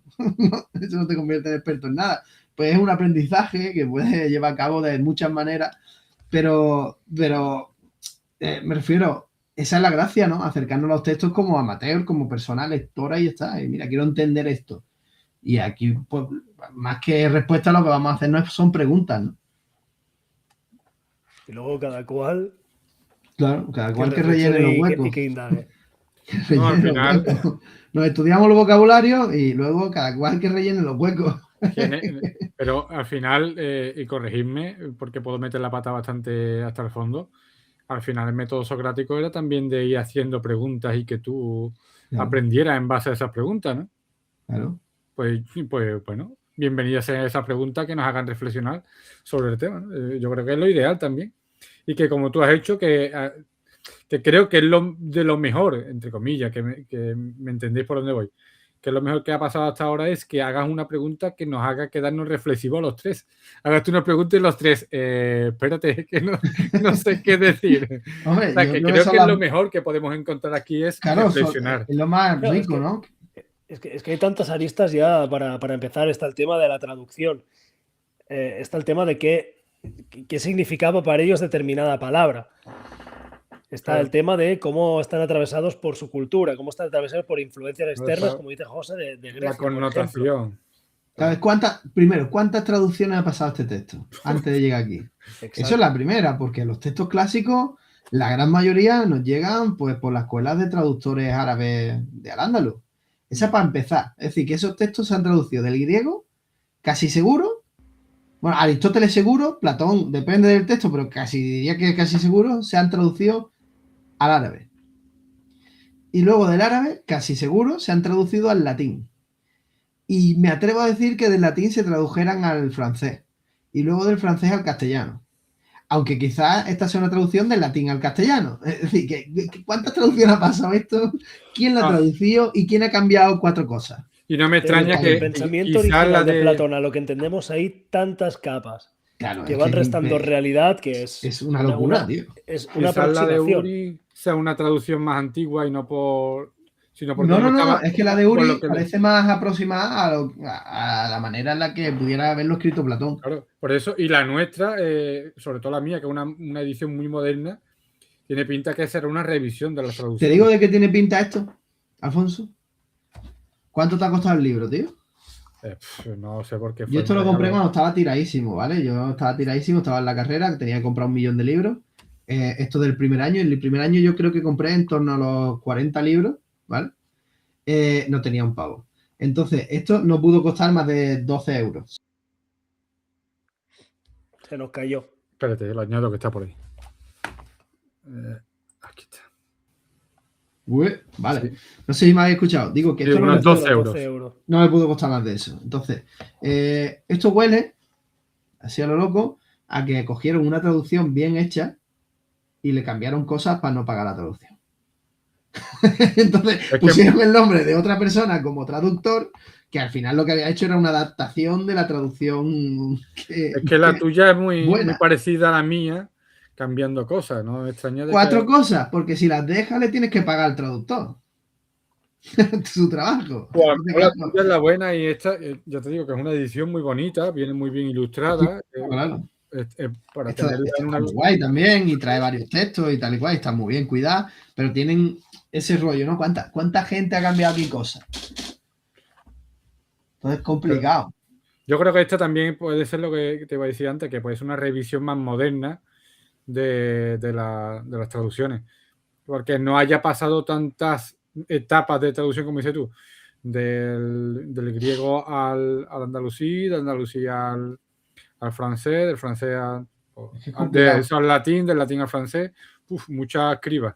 Es que son y muchas esto ya han cribas. hecho Y quizás le seguramente del griego al castellano. Claro, y tenemos que sumar la criba que hace el mismo Platón cuando lo escribe. O un censor, o... Que hace su propia criba, Platón, esto lo meto, esto no lo meto, no sé, que es la que estamos hablando ahora, que no sabemos. Y a eso hay que sumarle que cuando tú expresas una cosa, no estás expresando al 100% lo que piensas. El juego de las metáforas y los... Es decir, si nos vamos a Vicente Alessandre tenía no me acuerdo, hay un poema que se llama La sombra del paraíso, que es impresionante, es de mis favoritos, es brutal, y en uno de los versos decía, todo decir es deficiente. Uf. Y eso es, una verdad como una catedral, tío. Es decir, tú al final, el problema del lenguaje, y eso luego va a venir Wittgenstein y te va a decir lo mismo. Es decir, el problema del lenguaje es que no representa al 100% lo que yo quiero expresar. Y luego eso es recibido por una persona que no recibe al 100% lo que ha quedado expresado en el texto, sino que lo cambia, ¿no? Con lo cual, es que, joder, y si eso pasa en cada traducción, pues ya, es que tenemos que multiplicar por 2 mínimo cada traducción, el cambio. Es decir, cada traducción son 2 cambios de sentido. Con lo cual, bueno, lo que llega a nosotros, pues yo qué sé. Pero bueno, vamos a tener que analizar lo que tenemos, no podemos Sí, analizar. no, está claro. Y ya lo que tenemos es maravilloso. Venga, vamos a darle un poquito, anda. Hostia, se nos va Alfonso. Se me va mucho la conexión, no sé qué. ¿Quién le da? Le damos un poquillo. Si quieres voy yo, pero no me acuerdo dónde nos hemos quedado exactamente. Pues hemos terminado el discurso de Pausanias, ¿no? ¿O estoy loco? Ah, no, estaba empezando el Lisímaco, perdón. El Lisímaco. El primer párrafo del discurso de Lisímaco. La naturaleza corporal contiene... Sí, ¿verdad? Vale. Sí. La naturaleza corporal contiene los 2 amores, porque las partes del cuerpo que están sanas y las que están enfermas constituyen necesariamente cosas desemejantes, y lo desemejante ama a lo desemejante. El amor que reside en un cuerpo sano es distinto del que reside en un cuerpo enfermo, y la máxima que Pausanias acaba de sentar, que es cosa bella conceder sus favores a un amigo virtuoso, y cosa fea entregarse al que está animado de una pasión desordenada, es una máxima aplicable al cuerpo. También es bello y necesario ceder a lo que hay de bueno y de sano en cada temperamento, y en esto consiste la medicina. Por el contrario, es vergonzoso complacer a lo que hay de depravado y de enfermo, y es preciso combatirlo. Si ha de ser uno un médico hábil, porque, para decirlo en pocas palabras, la medicina es la ciencia del amor corporal con relación a la repleción y evacuación. El médico que sabe discernir mejor en este punto el amor arreglado del vicioso debe ser tenido por más hábil, y el que dispone de tal manera de las inclinaciones del cuerpo que puede mudarlas según sea necesario, introducir el amor donde no existe y hace falta y quitarlo del punto donde es perjudicial. Un médico de esta clase es un excelente práctico, porque es preciso que sepa crear la amistad entre los elementos más enemigos e inspirarles un amor recíproco. Hostia, esta parte es jodida, ¿eh? La otra parte la he disfrutado. Esta parte necesitaría releerla. Y no solo eso, es que necesitaríamos unos conocimientos sobre medicina griega que no tenemos. Sí, pero es que como... Claro. Si quieres lo vemos, pero... O bueno, o si quieres termino y ahora lo vemos, pero yo entiendo como que no habla de un médico tal cual, habla como más bien de un... Diría que hasta de un psicólogo incluso. No, está hablando del médico. Lo que pasa es que en parte los griegos entienden la medicina como la armonía en el cuerpo. Entonces está hablando de armonía. Vale. Claro, luego El tú lo puedes cuerpo esté aplicar bien. a la cabeza o donde tú quieras, pero está hablando de la armonía, ¿no? Para ellos la belleza es la armonía. Entonces tienes que ser equilibrado, ¿no? Ujú. Los elementos más enemigos... Por haber encontrado... No, perdón. No, estaban los elementos más Los enemigos. elementos más enemigos son los más contrarios, como lo frío y lo caliente, lo seco y lo húmedo, lo amargo y lo dulce, y otros de la misma especie. Por haber encontrado Asclepio, jefe de nuestra familia, el medio de introducir el amor y la concordia entre estos elementos contrarios, se le tiene por inventor de la medicina, como lo cantan los poetas y como yo mismo creo. Me atrevo a asegurar que el amor preside a la medicina, lo mismo que a la gimnasia y a la agricultura. Madre mía. Sin necesidad de fijar mucho la atención, se advierte su presencia en la música. Y quizá fue esto lo que Heráclito ha querido decir, si bien no ha sabido explicarlo. Vamos para. Vamos para. ¿Dónde está el amor en la agricultura, tío? Explícamelo a mí. Y en la gimnasia. Aquí está hablando de muchas cosas, tío. La primera es que aquí la visión del amor que va a sostener es la del amor como armonía, como la armonía entre los contrarios. En ese aspecto está apelando a los presocráticos. A Empédocles, concretamente. A Empédocles, sí, que es porque el te habla que... del amor como una fuerza unificadora, Claro, ¿no? Que tendría su contrario el odio, que es algo como disgregador. claro. Y Empédocles entiende que el proceso que siguen las cosas es un proceso en 4 pasos. El primero en el que estás bien, en el que reina el amor y no hay discordia, no hay nada que esté ahí provocando nada, y a esto se aplicaría también al cuerpo, es decir, que la medicina en parte de este hombre se entiende que la ve de ese modo, es decir, cuando estás sano es el primer momento de Empédocles, ¿no? En el que el amor manda en todo el cuerpo, hay una armonía. El segundo paso sería la introducción poco a poco del odio, es decir, surge de repente una discordia en algo en el cuerpo, hay algo que no funciona bien, que no está armónico. El tercer paso es que sería la enfermedad como tal, que es cuando el amor es expulsado, es decir, no hay armonía ninguna, se ha perdido toda la armonía. Y el cuarto paso, que sería la reintroducción del amor. El amor vuelve a reintroducirse y va expulsando poco a poco al odio. Si eso lo aplicamos a la medicina, que parece que va por ahí los tiros, pues está diciendo que tú estás sano, de repente te empieza a entrar una enfermedad, te empieza a encontrar mal tal y cual, hay un momento en el que lo estás pasando mal, estás chungo de verdad, y ahí no hay armonía ninguna, y luego la armonía se va restableciendo poco a poco con la ayuda del médico, ¿no? Con esa medicina que te aplica, ¿no? Y ahí es cuando te vas recuperando poco a poco y vas expulsando hasta que llega un momento en que te sientes sano de nuevo. Ese sería un poco por donde yo lo veo, que yo ya te digo que no soy ningún experto en medicina griega, pero por ahí andan los tiros. Y luego hace referencia a Heráclito, que coño, es que aquí hay una tralla increíble. Heráclito es otro presocrático. Y bueno, vamos a ver un poquito cuando ahora, hemos parado ahí, pero ahora va a explicar un poquito qué toma de Heráclito en su discurso, ¿no? No sé, Uri, ¿qué es lo que quieres comentar tú también, tío? Bueno, yo la lectura que hago del principio de este párrafo es que subyace la idea que está constante durante todo el texto de que hacer el bien de por sí ya constituye un ejercicio de amor. También las relaciones de necesidad, ¿no? Esto de que el amor reside en un cuerpo sano, que es distinto del que reside en un cuerpo enfermo, y por tanto es cosa bella conceder sus favores a un amigo virtuoso. Cosa fea entregarse al que está animado a una pasión desordenada. Es una máxima aplicable al cuerpo, es decir, que hacerle el daño al cuerpo es todo lo contrario de hacer el amor. Ejecutar o ejercitar el odio, y a su contrario, pues el amor, que es básicamente lo que hay en Heráclito también, ¿no? El cambio constante, el pantarrey, la unión la unión para Heráclito es lo que crea la armonía, la cual está relacionada directamente con el amor. Entonces vemos ahí como unas relaciones entre Heráclito, Empédocles, lo que implica la virtud de por sí, que ya es un amor, y hay un sinfín de conexiones que siempre están apuntando a la polisemia de esta idea de amor. Creo que va un poquito por ahí la cosa. Sí, estoy de acuerdo, tío. Bueno, me ha gustado esto, porque yo no lo había pillado la primera, evidentemente. José se ve que lo tiene trabajado y tiene muy subrayado, y lo tiene súper... Lo estoy apuntando ahora, no lo tenía ahí, es decir, en ese momento no lo vi o no me interesó. Pero lo has leído varias veces. Sí, pero hasta ahora no he caído en... O cuando he caído, pues he pasado por encima, ¿no? Y ahora pues, quiero analizarlo a lo mejor un poco más en profundidad. Pero yo no... Ya habéis visto que yo a la primera no pillaba nada de lo que está hablando, del tema de la enfermedad y el amor y cómo puede recomponer un cuerpo o desvirtuarlo.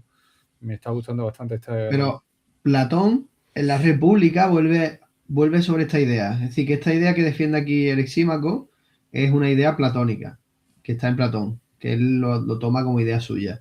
Porque la República luego vuelve a esa idea cuando está criticando a los sofistas. Yo diría que era en la República, sí. Sí, creo que fue en la República, lo tengo que comprobar, pero creo que es en la República, en uno de los momentos en los que Sócrates está criticando a los sofistas, sobre el arte del sofista, ¿no? El que dice que no es un verdadero arte, porque el arte es el que hace bien al objeto sobre el que se aplica, tal y cual. Y entonces habla de la medicina como ese restablecimiento de la armonía y tal y cual en el cuerpo, ¿no?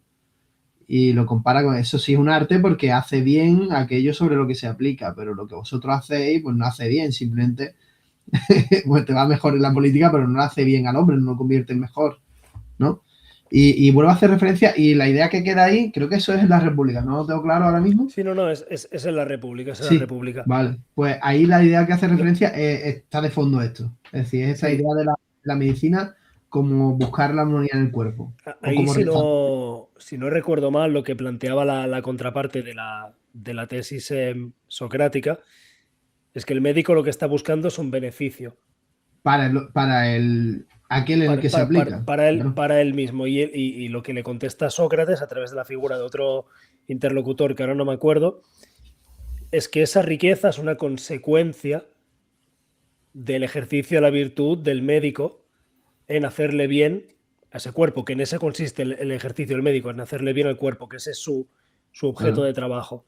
Claro, y él le dice pues algo así como vuestra enseñanza no hace bien a los hombres. Exacto, y es para extrapolarlo, lo usa para extrapolarlo a la política de el político, el filósofo o los filósofos lo que harán será hacerle un bien a la polis para su propio beneficio, y a través de la virtud en la polis, igual que el médico obra sobre el cuerpo, será donde ellos se vean recompensados y luego posteriormente desarrollo el cómo van a ser compensados.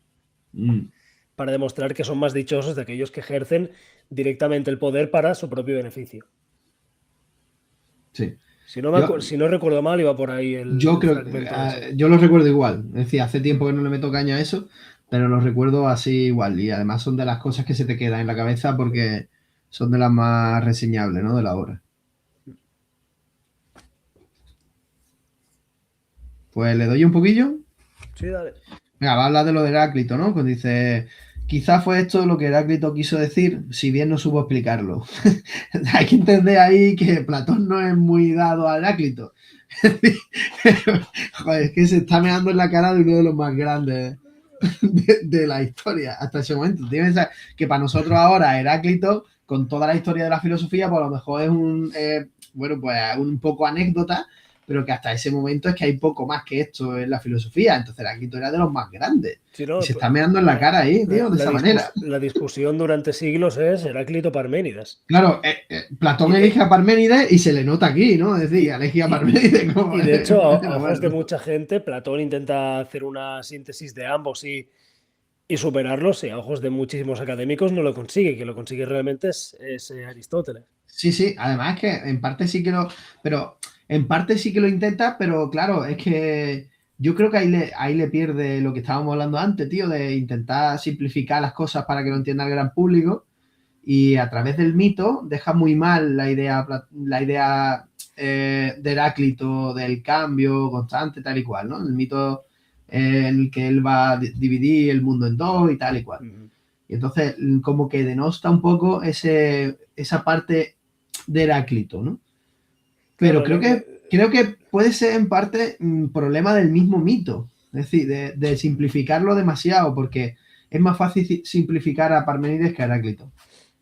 Claro, porque realmente tanto Heráclito como Parménides, cuando hablaban del cambio y del cambio, la imposibilidad del mismo, del ser, yo interpreto que están hablando en un plano físico, y Platón hace la trampa de decir, bueno, claro, es que lo que sucede es que lo corruptible, lo que está viendo Heráclito es el plano físico, donde sí hay una degeneración, pero para reconciliarlo voy a decir que hay algo inmutable ahí, que es una idea.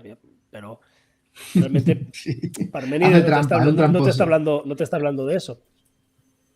Y eso se Nietzsche, resuelve con la potencia y con el acto, realmente. Pero hasta ese Nietzsche, punto no. de hecho, cuando critica a Platón y cuando emprende su guerra personal contra todo lo que deriva desde Platón, entre ellos el cristianismo, Nietzsche elige a Heráclito de una manera absoluta. Y además lo reivindica como que Platón ha traicionado el pensamiento de Heráclito y que no que la haya traicionado, sino que es que la ha ignorado a sabiendas de lo que estaba haciendo, ¿no? Y que eso lo identifica Nietzsche como un acto de cobardía por parte de Platón y antes de Sócrates, en el que no son capaces de enfrentarse a la realidad del cambio, porque el cambio implica el dolor y la muerte. Entonces, claro, como no son capaces de enfrentarse a eso, como son unos griegos de poca monta, degenerados, ¿no? Para Nietzsche, así, con estas palabras, es decir, como son la degeneración de la cultura griega, que él identifica pues antes con la cultura trágica, que le parece mucho más, ¿no? Mucho, que acepta mucho mejor el dolor y la muerte, desde luego, aunque luego él se va a desdecir de todo esto, pero bueno, lo sigue identificando como mucho más positivo que la degeneración que llevan a cabo Sócrates y Platón con este temor hacia la muerte, el cambio y tal y cual. Pero dice, es que estás ignorando a Heráclito por cobardía, tío. Entonces lo has eliminado de la historia de la filosofía por simple cobardía, por no ser capaz de aceptar lo que te está diciendo, que es muy simple, y lo ves todos los días, que las cosas a tu alrededor se mueren y cambian. Es decir, que no me jodas, lo estás viendo todos los días, Platón. Eso es lo que le critica a Nietzsche, lo ves a diario, lo tienes alrededor, eres consciente de que ocurre, y aún así tienes el miedo y huyes al mundo tuyo de las ideas, ¿no? Es que a mí la filosofía me parece fascinante, sinceramente. Sobre todo, y lo digo yo como persona que se está asomando ahora a la filosofía, siempre me ha llamado la atención, pero una cosa que dijiste tú al iniciar esta sesión es que nos asomemos a la literatura de la filosofía como una literatura más. Pero es verdad que a mí me gusta la filosofía en tanto que te ayuda a reflexionar y leerla como algo reflexivo, de pensar y analizar y demás. Yo creo que es maravillosa la filosofía por eso, porque te hace pensar, pararte, qué es lo que me quería decir uno, después leeremos a otro y te llevará a todo lo contrario y decir, vale, pero es que ambos están bien argumentados y ambos pueden tener hasta razón a la vez. Es la razón de Rödinger, puede tener razón uno y el otro. Pero bueno. Y es que al final no están tan lejos Parménides y Heráclito. Depende del punto de vista en el que tú lo interpretes, claro. Oye, temporalmente, pregunta para vosotros, es fácil. Temporalmente, la Grecia clásica en tanto que filosofía tenía muchos antecedentes, o se puede decir que la filosofía empieza muy cercano a esa época. Aquí nos podemos matar, sacamos los cuchillos. No, es que yo me ha llegado yo voy sin armas ni no me ha llegado escudo. todavía. Si no, yo la sacaba y me enfrentaba aquí a todo el mundo, pero La filosofía griega no nace del aire. Claro, pero eso quiero saber cuántos antecedentes tenía. Es A que, ver, claro, como el- tales no hay ninguno. Es un hecho nuevo, claro, pero ahí es O que no donde se haya nadie pone recogido. Que haya O sea, sido por claro, transmisión las oral. versiones oficiales es que Tales coge la literatura clásica griega, ¿no? La Ilíada, la Odisea y toda la mitología griega, y pone un punto y final, deja de dar una explicación al mundo visible a través de Del de la mitos. mitología, intenta enfrentarlo con el Con el uso de la logos. razón. Pero hay mucha mitología realmente en lo que te está diciendo Tales. claro. O sea, ¿hasta qué punto el paso del mito al logo, ¿no? Que cómo Claro, empieza hay segundo de filosofía, bachillerato, ¿no? hay filosofía en el mito y hay mito en la filosofía, y más Claro, aún cuando están ¿hasta qué punto se entremezclados. produce el paso del mito al logo? ¿Hasta qué punto se produce realmente el paso del mito al logo? ¿Se produce?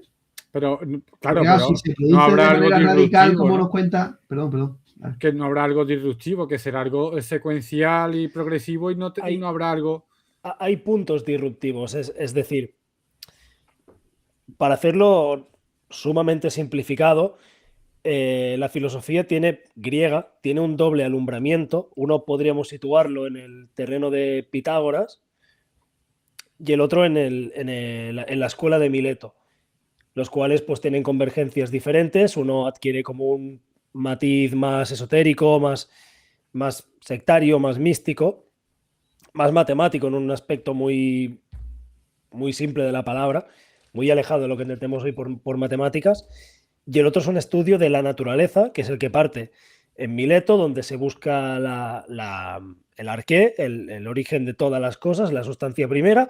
Hay ahí una especie de lucha entre tantísimos que proponen diferentes arqués y que hay avances y retrocesos lógicos muy interesantes. A mí Anaximandro, por ejemplo, es un tío que me flipo por la intuición de decir, hostia, ¿cómo coño algo que está en todo va a ser algo que forma parte de este todo? ¿Cómo va a Claro, ser el agua algo que que- constituye el fuego? es que un pensamiento tan sencillo como es Claro, que pero es es evidente. muy, claro, es muy loco. A partir de ahí yo creo que hay otro momento importante que son precisamente la antítesis que se plantea entre Heráclito y Parménides, ¿no? Entre el continuo movimiento y la imposibilidad del movimiento, que como dice José, esta es la interpretación que hacemos nosotros, pero dependiendo del punto de vista, no están tan lejos. Mm,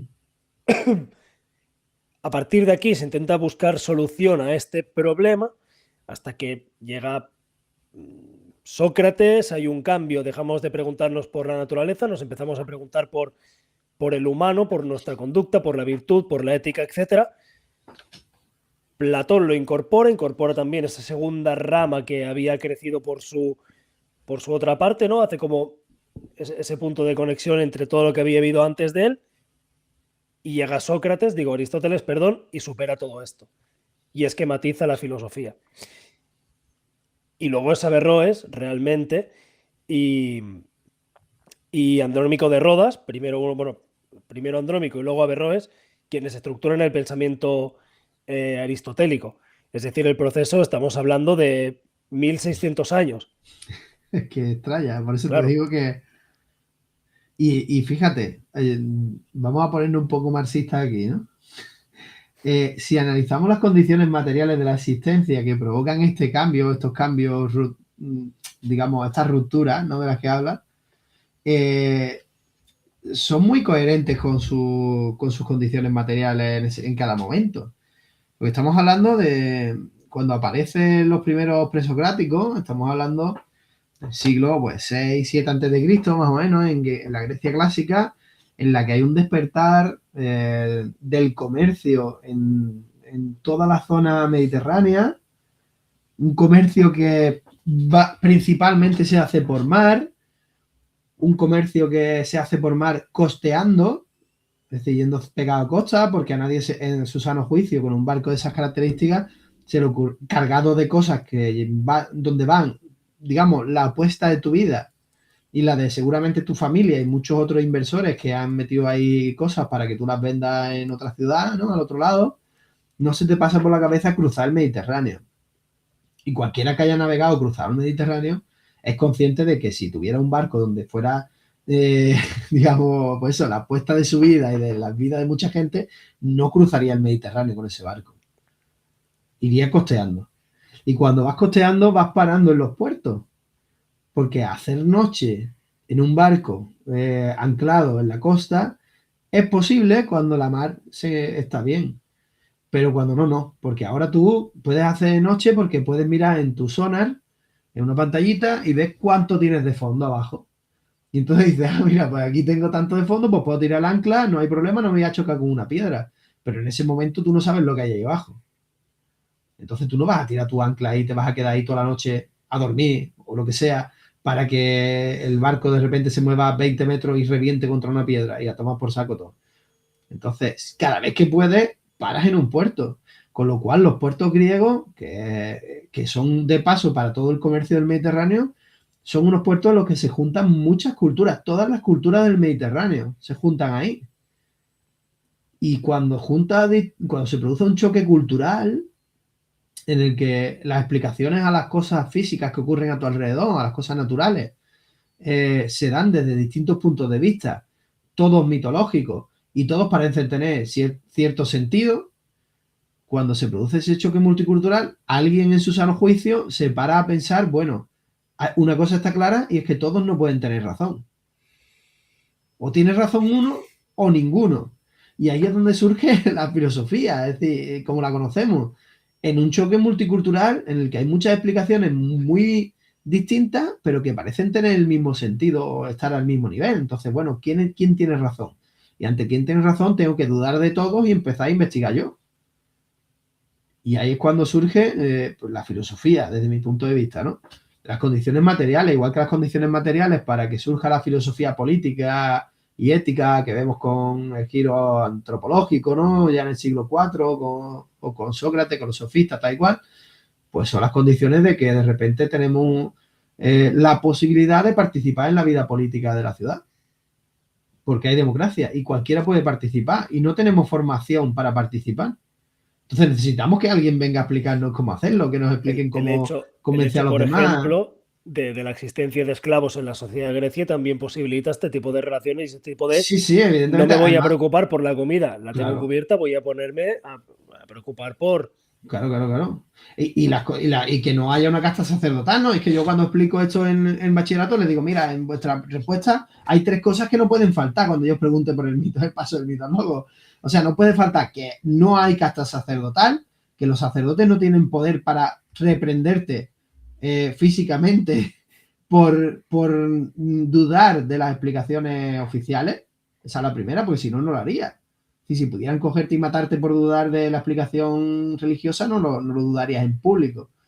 Segunda, que tienes tiempo libre. Ya vendrá con el tiempo ese tipo de represión. Sí, eso llega luego, ¿no? Pero que tienes tiempo libre porque tus esclavos ya trabajan por ti y que estás aburrido y del aburrimiento surge la creación. Y tercera, pues el comercio. Es que eso no puede faltar. Esos son los 3 pilares básicos para que surja la filosofía.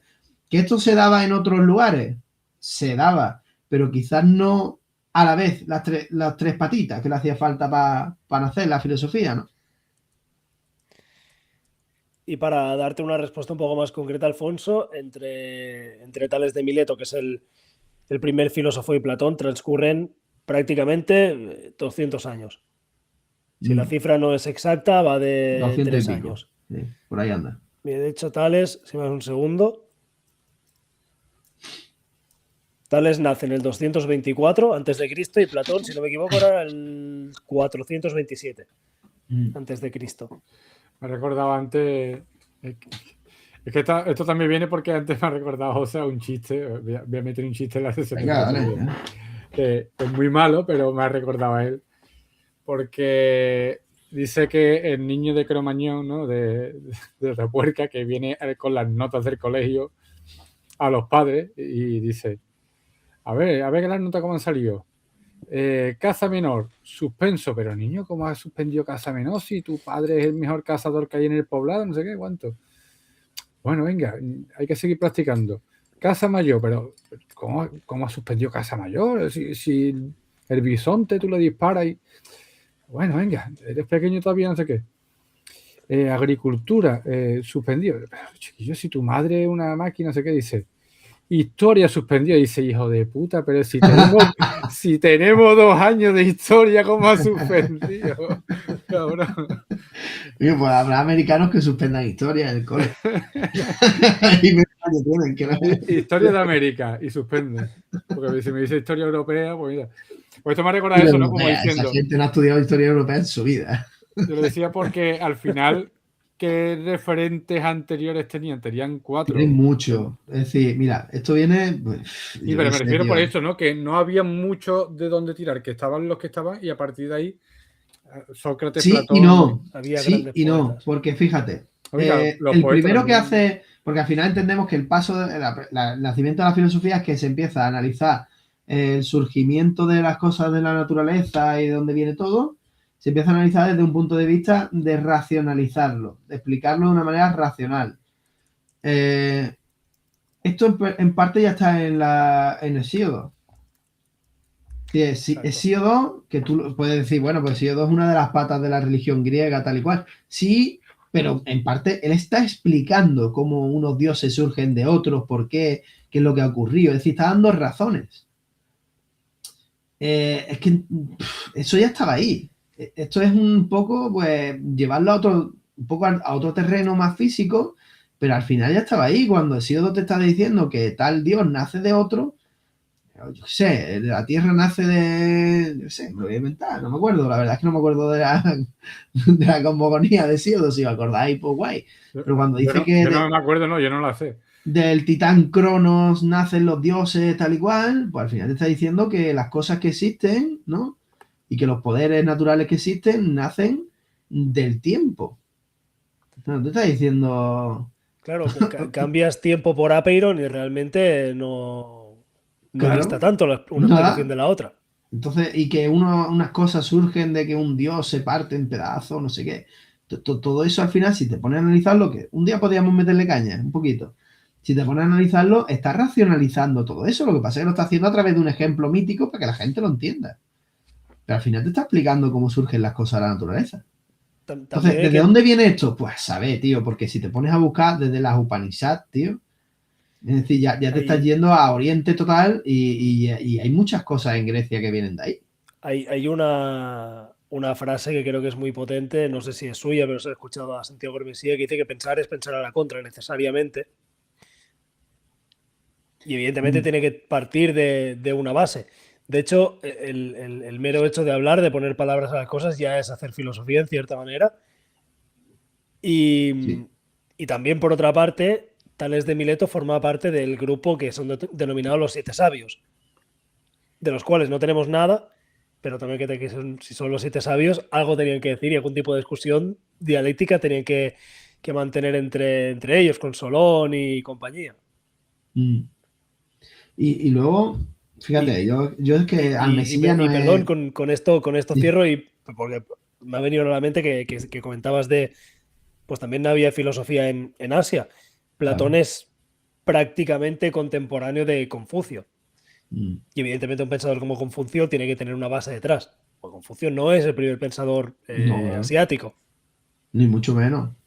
Y ibas a decir algo de Hermesilla. Sí, digo que Almesilla no es de mis favoritos, ni mucho menos, porque, bueno, eso del marxismo católico, ya llega a unos puntos, tío, que me parece que eso ya está muy trasnochado, que ya se hizo esa experimentación, que no salió bien y que, bueno. Pero bueno, dejando eso de lado, es un tío muy serio, es un tío muy coherente también. Y este pensamiento al final, no sé si es suyo o no, pero está en muchos otros filósofos. Es decir, si te vas a la ciencia, a la filosofía de la ciencia, tienes a Feyerabend ahí, que a mí me encanta, me flipa, que te dice que al final cuando avanza la ciencia es por contrainducción, ¿no? Que es pensar a la contra al final, dudar de todo lo establecido y vamos a buscar aquí, vamos a pensar que todo esto que tenemos establecido es mentira y vamos a ver tal y cual y no sé qué. Es decir, que al final es un poco eso, ¿no? La filosofía es dudar, ¿no? Luego tendrás a Descartes diciendo pues que hay que dudar de todo para poder establecer un conocimiento cierto. Luego hace sus trampas otra vez, ¿no? Sí. Como todo el mundo, tío. Como todo el mundo. Pero bueno, que se queda encerrado y dice, de aquí tengo que salir, ¿no? Pues si no hay llave, pues le pego una patada a la ventana o abro un butrón aquí en la pared y ya está. Pero que al final eso está en la naturaleza del ser humano, ¿no? El dudar, la duda de lo establecido. Y aquí pues, no iban a ser menos los griegos. Oye, quería que avancemos, intentamos llegar al punto de cuando habla Sí. Aristófanes. Venga. Sí. Para intentar cortar ahí ya hasta Venga, el siguiente. guay. ¿Quién va leyendo? El primero que no sé dónde nos hemos quedado. Después de Heráclito quiso decir bien, pero no supo explicarlo, tal igual. Ahí nos hemos quedado, es que creo que no hemos avanzado nada. Yo he leído una frase, creo. Ah, pues venga, sigue. Venga, creo que no he avanzado, no sé, pero... Dale caña. Venga, voy a partir de ahí, si lo hemos leído, pues me lo decís, porque no sé ahora muy bien. Vale, dice, la unidad, dice Heráclito, se entiende. Que se opone, si no lo hemos leído, que se opone a sí misma, concuerda consigo misma. Produce, por ejemplo, la armonía de un arco o de una lira. Es un absurdo decir que la armonía es una oposición o que consiste en elementos opuestos, sino que lo que Heráclito al parecer entendía, que de elementos al pronto opuestos, como lo grave y lo agudo, y puestos después de acuerdo, es de donde el arte musical saca la armonía. En efecto, la armonía no es posible en tanto que lo grave y lo agudo permanecen en oposición, porque la armonía es una consecuencia, la consonancia, un acuerdo. Y no puede haber acuerdo entre cosas opuestas mientras permanecen opuestas. Y así las cosas opuestas que no concuerdan no producen armonía. De esta manera, también las sílabas largas y las breves, que son opuestas entre sí, componen el ritmo, cuando se las ha puesto de acuerdo. Y aquí es la música, como antes era la medicina, la que produce el acuerdo, estableciendo la concordia o el amor entre las contrarias. La música es la ciencia del amor con relación al ritmo y la armonía. No es difícil reconocer la presencia del amor en la constitución misma del ritmo y de la armonía. Aquí no se encuentran dos amores, sino que cuando se trata de poner el ritmo y la armonía en relación con los hombres, se ha inventado, lo cual se llama composición musical. Perdón, pero esto está un poco raro traducido, pero bueno. Se ha inventado, lo cual se llama composición musical, sea sirviéndose de los aires y compases ya inventados, lo cual se llama educación. Se necesitan entonces atención suma y un artista hábil. Aquí corresponde aplicar la máxima establecida antes, que es preciso complacer a los hombres moderados y a los que están en camino de serlo y fomentar su amor, el amor legítimo y celeste, el de la musa Urania. Pero respecto al de Polimnia, que es el amor vulgar, no se le debe favorecer sino con gran reserva, y de modo que el placer que procure no pueda conducir nunca al desorden. La misma circunspección es necesaria en nuestro arte, para arreglar el uso de los placeres de la mesa, de modo que se goce de ellos moderadamente sin perjudicar la salud. Debemos, pues, distinguir cuidadosamente estos dos amores en la música, en la medicina y en todas las cosas divinas y humanas, puesto que no hay ninguna en que no se encuentren. También se hallan en las estaciones, que constituyen el año, porque siempre que los elementos de que hablé antes, lo frío y lo caliente, lo húmedo y lo seco, contraen los unos para con los otros un amor ordenado y componen una debida y templada armonía, el año es fértil y es favorable a los hombres, a las plantas y a todos los animales, sin perjudicarles en nada. Pero cuando el amor intemperante predomina en la constitución de las estaciones, casi todo lo destruye y arrasa, engendra la peste y toda clase de enfermedades que atacan a los animales y a las plantas, y las heladas, los hielos y las nieblas provienen de este amor desordenado de los elementos. La ciencia del amor, en el movimiento de los astros y de las estaciones del año, se llama astronomía. Además, los sacrificios, el uso de la adivinación, es decir, todas las comunicaciones de los hombres con los dioses, solo tienen por objeto entretener y satisfacer el amor, porque todas las impiedades nacen de que buscamos y honramos en nuestras acciones, no el mejor amor, sino el peor, faz a faz de los vivos, de los muertos y de los dioses.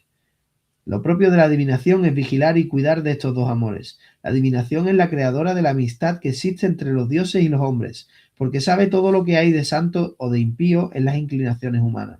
Por lo tanto, es cierto decir, en general, que el amor es poderoso y que su poder es universal, pero que cuando se consagra al bien y se ajusta a la justicia y a la templanza, tanto respecto de nosotros como respecto de los dioses, es cuando manifiesta todo su poder y nos procura una felicidad perfecta, estrechándonos a vivir en paz los unos con los otros y facilitándonos la benevolencia de los dioses, cuya naturaleza se halla tan por encima de la nuestra.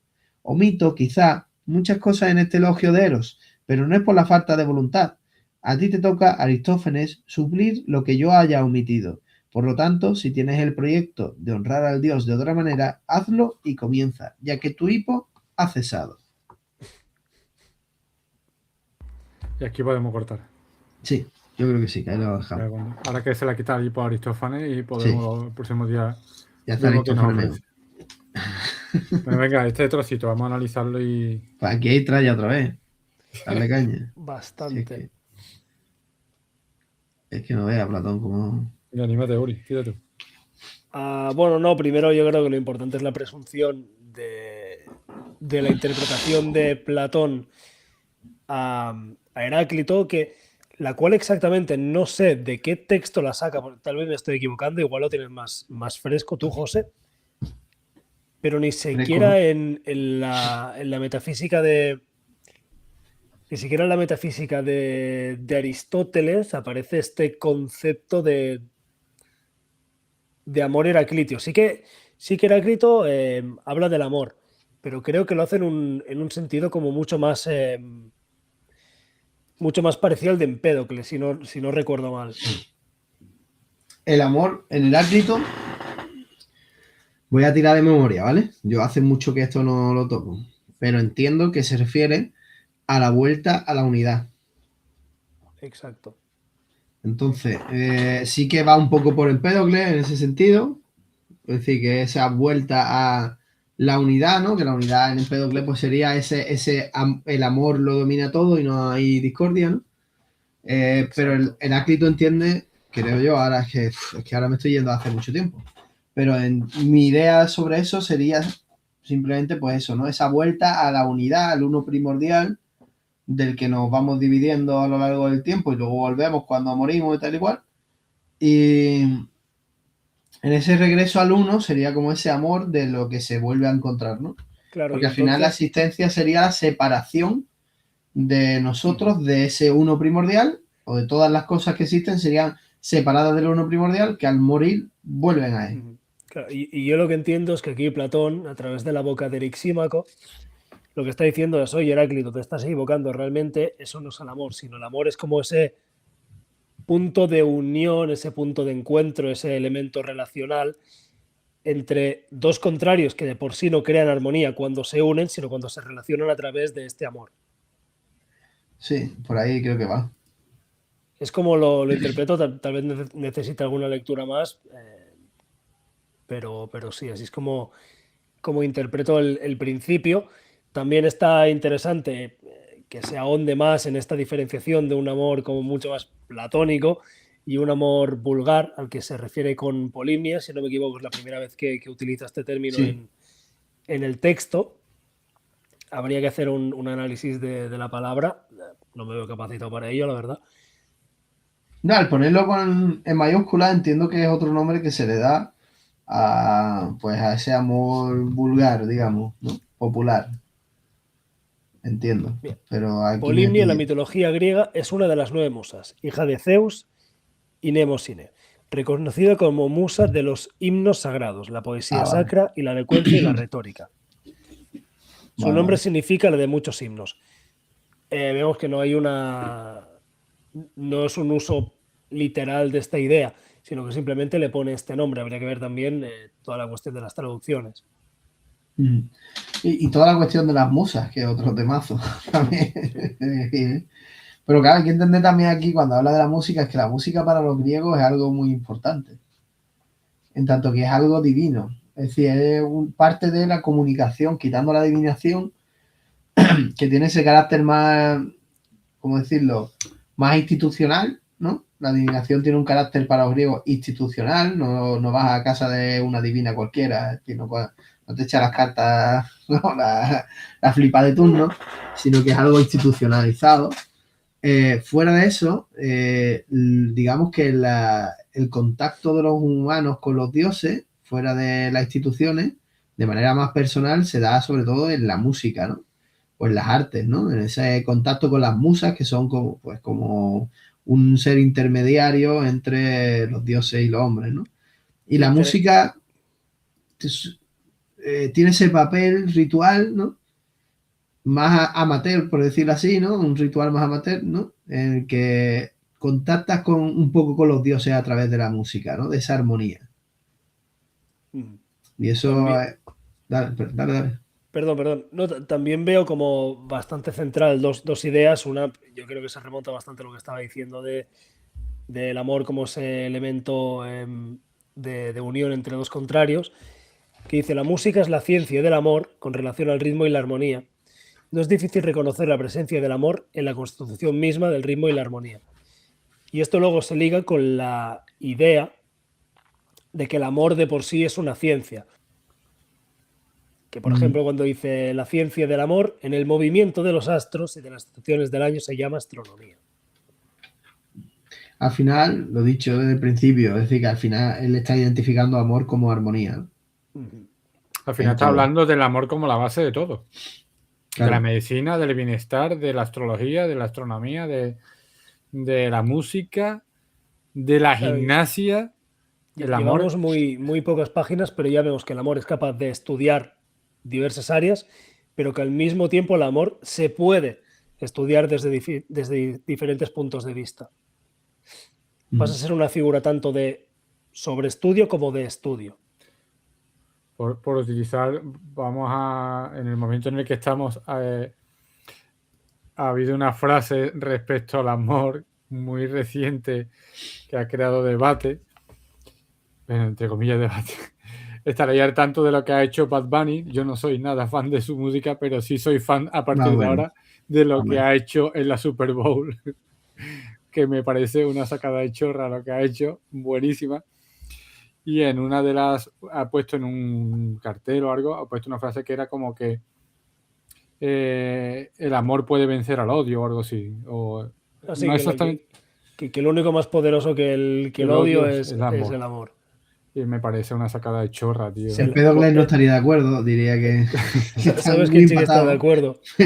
¿Sabes quién sí que está de acuerdo? Es que lo he visto hoy, que Pedro Sánchez ha dicho esta frase a Abascal en el sí, no lo he visto, tío. Sí, ha dicho que está de moda hoy. Bad Bunny Super Bowl, voy a tirármela por aquí. No lo sabía. Que se Oye, como... que yo no soy Pedro Sánchez. No, ya lo sé. Se ha visto un poco como señor Barks vestido de rapero, ¿sabes? Uri, cierra el programa, que se nos va. Pues tú que abierto. Pues nada, pues fue un placer estar con vosotros, chicos, chicas. Os invitamos, si habéis llegado a este punto del directo, a estar con nosotros el próximo programa. Disfruten de la filosofía, es accesible, hagan como nosotros, júntense con sus amigos, tomen unas cervezas, hablen de filosofía y dejen su like, dejen sus comentarios y hasta la próxima. Y suscríbanse a La Almenara y a Reino de mi Imaginación. Y si van a juntarse para leer a Lenin, no lo hagan en Rusia, por favor. Alfonso, muchas gracias. Vienen cositas. Gracias, Uri. Y José, muchísimas gracias por tu análisis, como siempre. Un abracito a todos. Soy grande, tío. Adiós.